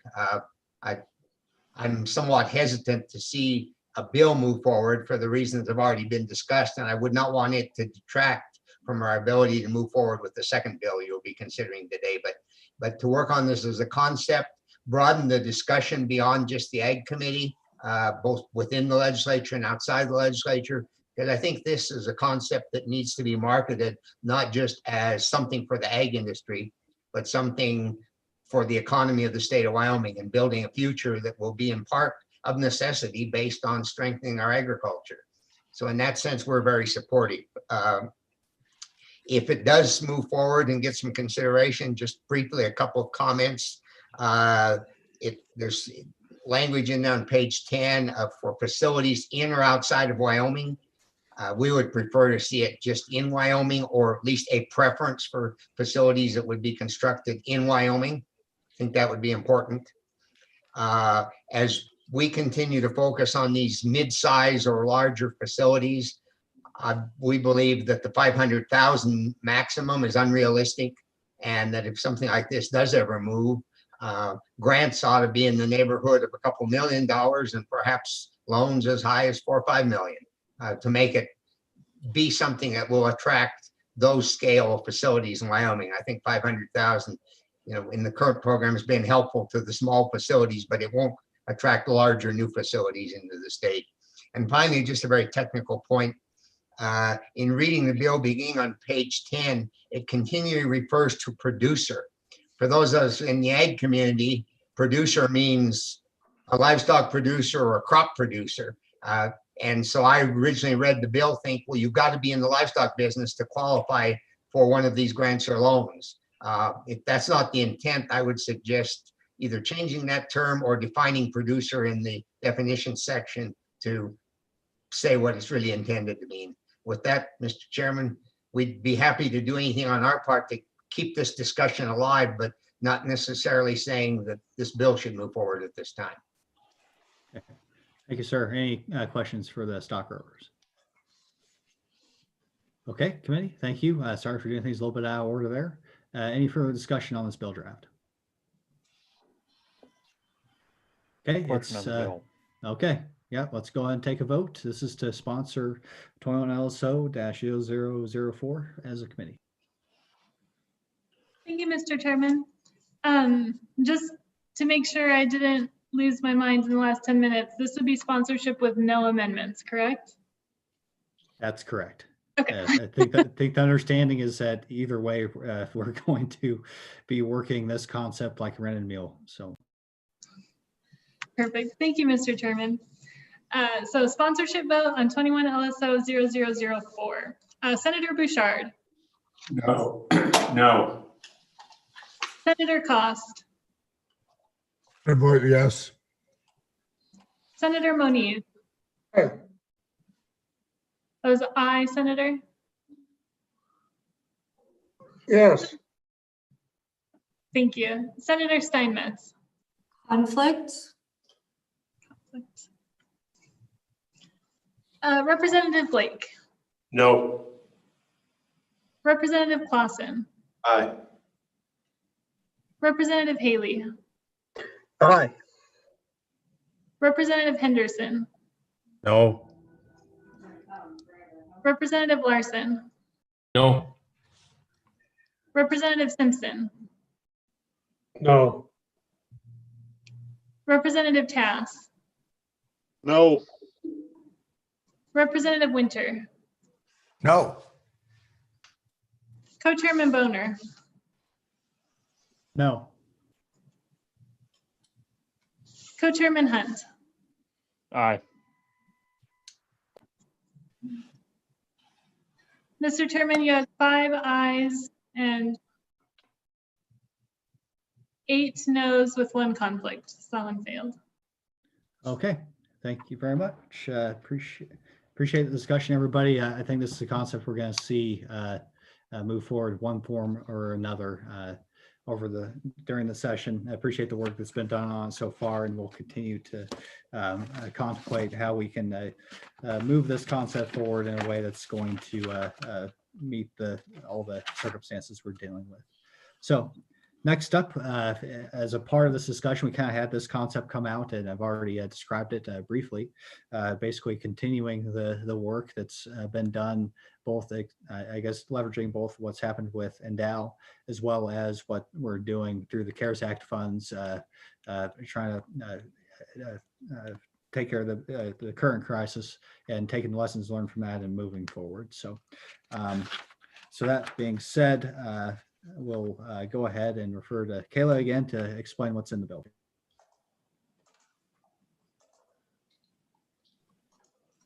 Thank you, Mr. Chairman. I'm going to try and be a little quicker on this one. So of course, on our first page, we have the title and amended provisions. This bill draft amends provisions already in the Wyoming Business Council statutes relating to promotion of agriculture. It's much more limited than the prior bill draft, but most of the kind of duties and goals are the same. So the first page are several amendments to existing statute. So starting on subsection B, just adds a requirement for the council to meet not fewer than 2 times per year to solicit input from industry groups, as well as the Department of Agriculture, Wyoming Governor's Office, industry stakeholders, and to the extent practicable, consult with the Endow Council. And they would do those things to develop a strategy to create small, regionally located meat processing plants. They could be inspected either federally or by the state, as well as mid to large size processing plants for in-state, intrastate, and international sales. They'd also market Wyoming grown and produced agricultural products. And moving on to page 3, it enhance, so this just adds or produce. There was already a requirement to enhance the council's website to promote Wyoming grown agriculture. So or produced was added kind of for the same reasons that Mr. Magagna noted, that it could be more than just meat, it could also be other producers. So, or paragraph 4 was amended to read that it would be contingent on available funding. They could provide loans or grants to be used to fund infrastructure for mid-sized meat processing plants for both international, in-state, and interstate sales. Any loans or grants issued under that section should provide funds to create, maintain, or expand infrastructure for plants processing meat products for export or for in-state or interstate sale. They would also be provided through a program administered by the council and subject to all applicable statutes and rules governing the program. Finally, they would not exceed $500,000 per project, and for loans have an interest rate not lower than 3% per year. They would need to coordinate strategies. And so this is back on just what the council should be doing. And this is where we get into all of this language was pulled from the last bill draft. So to coordinate strategies to improve processing, provide technical assistance to assist producers with seeking federal grants and loans, increase participation in applicable federal programs. We have that really large laundry list again, where you can essentially do anything to increase capacity on facilities. And Kale, when you say the last bill draft, you mean the CARES Act funding bill draft that we had for the meat processing, is that correct? Excuse me, Chairman Bonner, I should have been more clear. Actually, just from the Agricultural Commodities Authority bill draft. Gotcha. Okay, thanks. And so that is the paragraphs 5 all the way through 11. Some of them were removed because it didn't seem like it needed quite as much. They would also provide technical assistance and expertise to assist producers with regulatory requirements, to assist them in gaining other services such as light, water, communication, or security, investigate, plan, and establish priorities for meat processing facilities in the state, engage with stakeholders to enhance market opportunities that would increase the value of Wyoming livestock and meat, as well as develop and administer educational programs to the public and producers. On page 6, there's also the requirement that facilities anyone receiving assistance would of course need to comply with all applicable state and federal regulations. And then subsection D inserts a report requirement so that this committee would receive a report not later than October 1st annually with an update on the activities and conditions. I'm happy to talk about the staff comment if you would like. I get really long-winded, so I'm trying to be quick. On page 7, this is a drafting error that the Endow Council does not need to promulgate rules. It's the Business Council. So if this bill draft moves forward, that would need to be adjusted. And then finally is just the effective date. It's a similarly drafted where the rules can start before the rest of the bill starts, just to give that lag time for preparation and program requirements. I'm happy to answer any questions. Okay, thank you, Kayla. Appreciate it, and appreciate. I mean, this is a product of the work that was done by Representative Claus and Representative Simpson to try and find a way that we can move the ball forward. And this is definitely accomplished that objective. So, committee, any questions as to what's in the bill?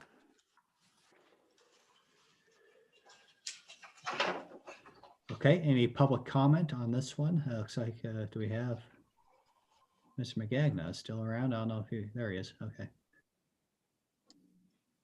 Thank you, Mr. Chairman. And similar to the last bill, our largest concern with this is the $500,000 is being inadequate in terms of an amount that would be available. And in conjunction with that, I would point out in the 2020 legislative session, we were successful in passing some language that was incorporated that dedicated $1 million to be available for expansion or development, I should say, of mid-sized meat processing facilities, and that money would remain available until for a period of 5 years, till 2025. So that's in Wyoming Statute 912-1404.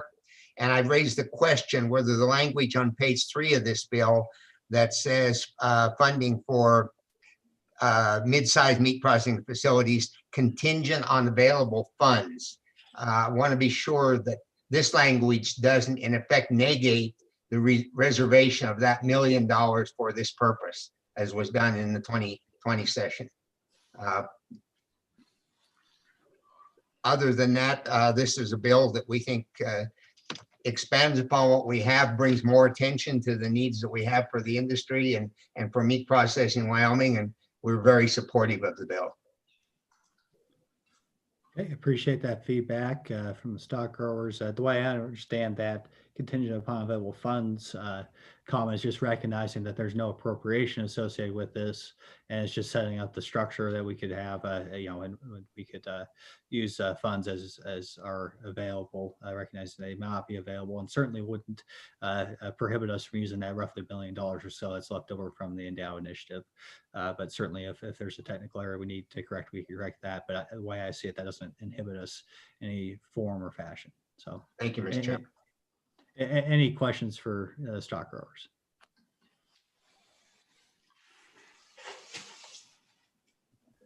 Okay, thank you, sir. Appreciate it. Any, looks like we don't have any scheduled public comment for this unless there's anybody in Powell or Cheyenne. Nobody in Powell. No one in Cheyenne. All right. So with that, public comment is closed. Committee, what's your pleasure? Move the bill. Okay, moved by Chairman Hunt, second by Senator Cost. Any discussion on the bill committee or amendments?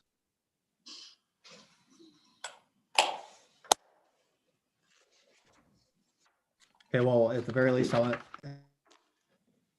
entertain a motion to amend page 7, line 32, reduce endow with business council council, or their council instead of the endow council.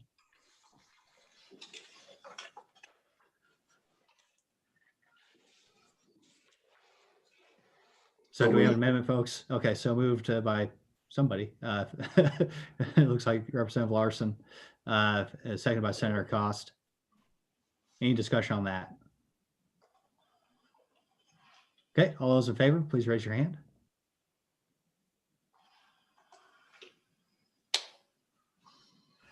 Okay, this is an amendment to make a technical correction so that the bill is correct. All those in favor, raise your hand.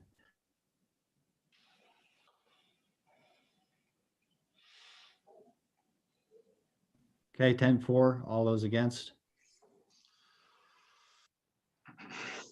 It looks like 2 in Powell maybe. So that amendment carries. Any further discussion or amendments, committee? We're in the home stretch, so any discussion or amendments? Senator Moniz. Thank you, Mr. Chairman. For discussion anyway, I'm going to make a motion that we on page 3, 21 and 22, at least up that to $1 million, at least for discussion. I don't think 500,000 is enough. Okay, there's a motion. Do we have a second? Seconded by Representative Tass. So any discussion? Okay, seeing none. All those in favor of Senator Moniz's motion to strike 500,000 and insert $1 million, please raise your hand.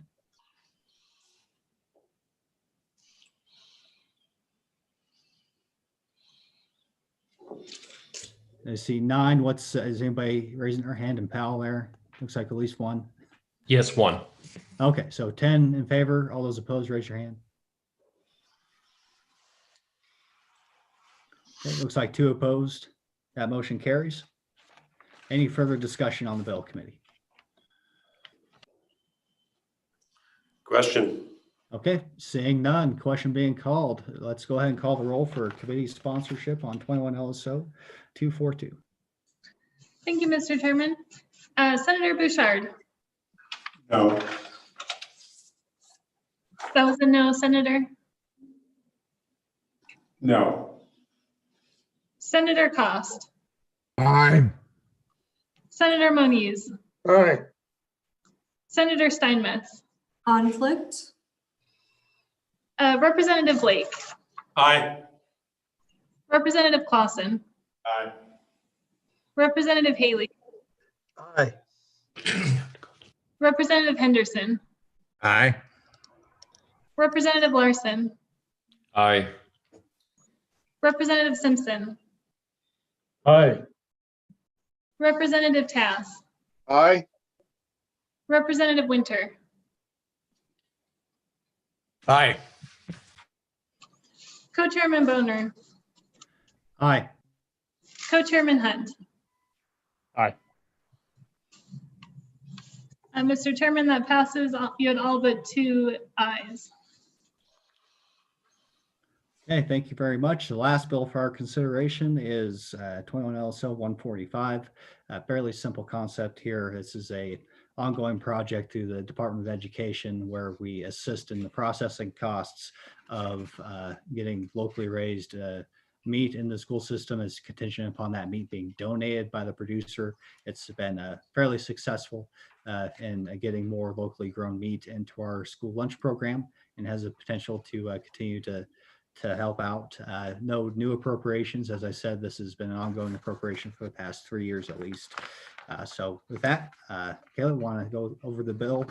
This will be the easy one. We'll save the best for last. Huh? Thank you, Mr. Chairman. So of course, on the first page, we have a title and an indication of the section that's being created. So subsection A just creates / continues the school protein enhancement project. Under the project, the Department of Education can provide financial assistance to school districts to increase the quantity of Wyoming meat used in school meals. Financial assistance shall be provided only to pay for processing costs, and the project shall meet program requirements and criteria established by rule and regulation of the department. The department shall provide a match to a school district match. It's a 1-to-1 match, $1 from the department, $1 from the districts to pay for the processing costs. The department shall, to the extent possible, maintain the structure and requirements of the school protein enhancement pilot project for public school children, which was created in 2017. The department should also endeavor to provide funding to as many districts as possible. At the bottom of page 2 is subsection B. Districts can apply to the department for assistance under the section on or before June 15th of each year. Applications shall be as required by the department. At a minimum, it'll require a description of the district's goals for increasing the quantity of Wyoming meat used in school lunches. Section 2, as Chairman Boner noted, there isn't a new appropriation. The way that the appropriation is drafted is there up to $25,000 from existing appropriations to the Department of Education can be used for the program. So while it does authorize the use of the funds, it's not a new appropriation to the department. And that's just our normal appropriation language. There is a statement on the intent of the legislature. This is starting on line 11, that the legislature intends that this funding continue, that the department continues to be able to use that funding in this way. And that it should be included in the standard budget for the next biennium. The final part of the bill is just line 18, which is an effective date. Since there are already rules for the pilot program, it wasn't clear that they would need to repromulgate rules, so it's just the one effective date. And I'm happy to answer any questions. Okay, any questions, committee?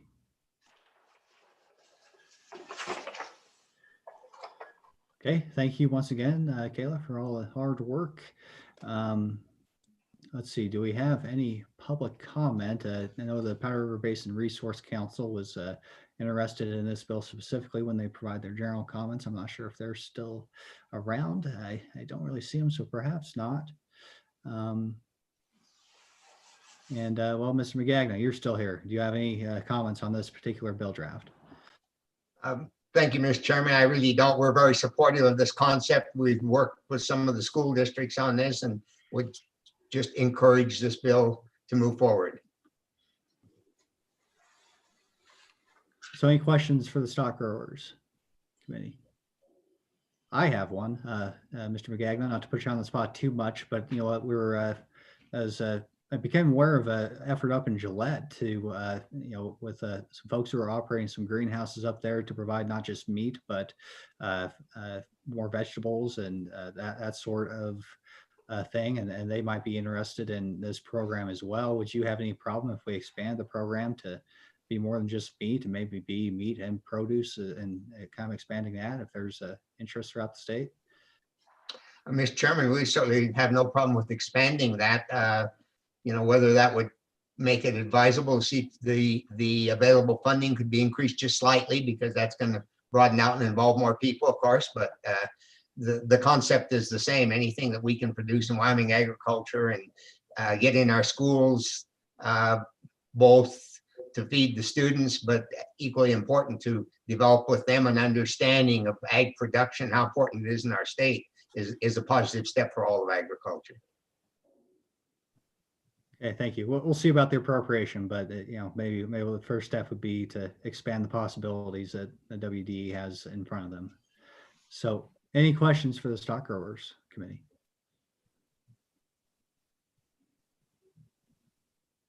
Okay, seeing none, I'm going to go ahead and assume that nobody has showed up in either our in-person locations just yet.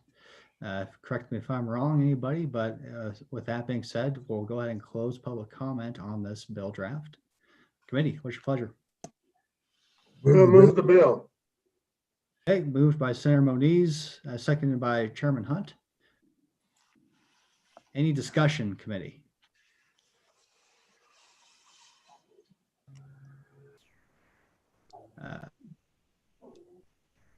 Representative Henderson, are you trying to say something, or? I was just going to say question, but I was going to hold my breath for a moment. Okay, before we get there, as I stated, committee, I had as well an effort up in the northeast part of the state that includes produce, not just meat. I think it might be advisable to include them as a possibility, certainly recognizing that the Department of Education and the local school district are in the driver's seat here in terms of who gets what. And so that being said, I think it'd be advisable to amend the bill. And I'd entertain a motion to, in the short title, first of all, strike meat and insert agriculture. Furthermore, any reference to school protein enhancement would be changed to school nutrition enhancement to encompass more than just protein. And then any reference to Wyoming poultry, lamb, pork, beef, or bison is changed to meat and produce. So basically the effect of the amendment would be to allow for not just meat, but also produce, since there is some interest, at least in one school district in the state. So that's the concept. Okay, so I'm sorry, who was that? So moved. Okay, so moved by Representative Henderson, seconded by Chairman Hunt. Any discussion on the amendment? Oh, Representative Simpson. Mr. Chairman, I'm going to do a Debbie Downer on the amendment.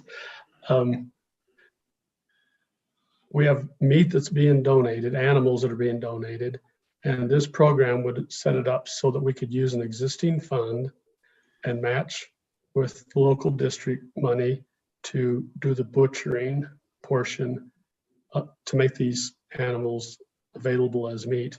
We start including produce, where is that going to go? There's no butchering fees. What are we paying for? I think the intent of this bill is to help the Wyoming stock growers and the processing meat process to get it into our kids' lunchrooms.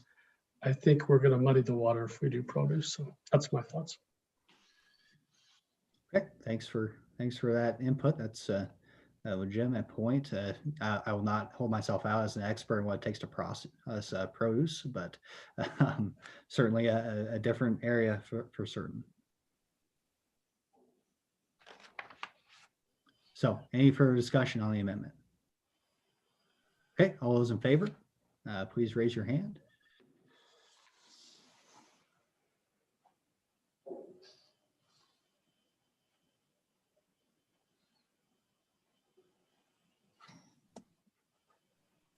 Okay, none in anybody Powell. Okay, none in Powell. All right, so that's 6 in favor. Those opposed, raise your hand.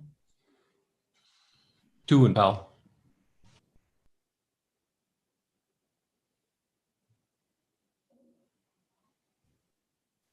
Okay, I see 6 against. Senator Steinmetz, are you a conflict then? Okay. So I guess that'd be, and correct me if I'm wrong, if member staff correct me if I'm wrong, I think that conflict would count as a no, so there is no tie. It would be in effect a 6-7 vote. Is that correct?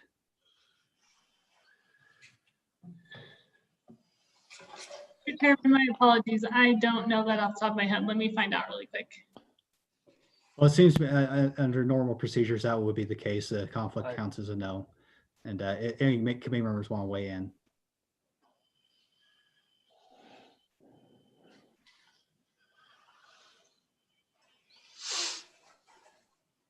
Okay, we'll go ahead and go with the motion fails unless we hear otherwise. So that amendment fails. Any further discussion on the bill draft?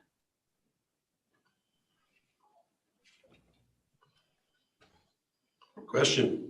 All right, seeing none, we'll go ahead and call the roll to sponsor this as a committee bill. Go ahead and call the roll. Thank you, Mr. Chairman. Senator Bouchard, Aye. Senator Cost, Aye. Senator Moniz, Aye. Senator Steinmetz, Conflict? Representative Blake, Aye. Representative Clausen, Aye. Representative Haley, Aye. Representative Henderson, Aye. Representative Larson, Aye. Representative Simpson, Aye. Representative Tass, Aye. Representative Winter, Aye. Co-Chairman Boner, Aye. and Co-Chairman Hunt. Aye. Alrighty, the bill's passed unanimously aside from your one conflict. Okay, thank you very much. That concludes our agenda for today. Thank you, everybody. Well, I went a little bit past 5, so it could be worse. I know it gets dark early this time of year, but thanks everybody for your hard work and your diligence. We'll have I don't want to call it a easier day tomorrow, but we won't be having bill drafts in front of us. We'll be hearing about our budget updates, and which is of course exceptionally important for these agencies that we generally oversee in this committee. So with that being said, does anybody have any further discussion for today? Okay, seeing none, we're adjourned till tomorrow at 8:30. We'll reconvene under the able chairmanship of Chairman Hunt, and we'll continue with the business.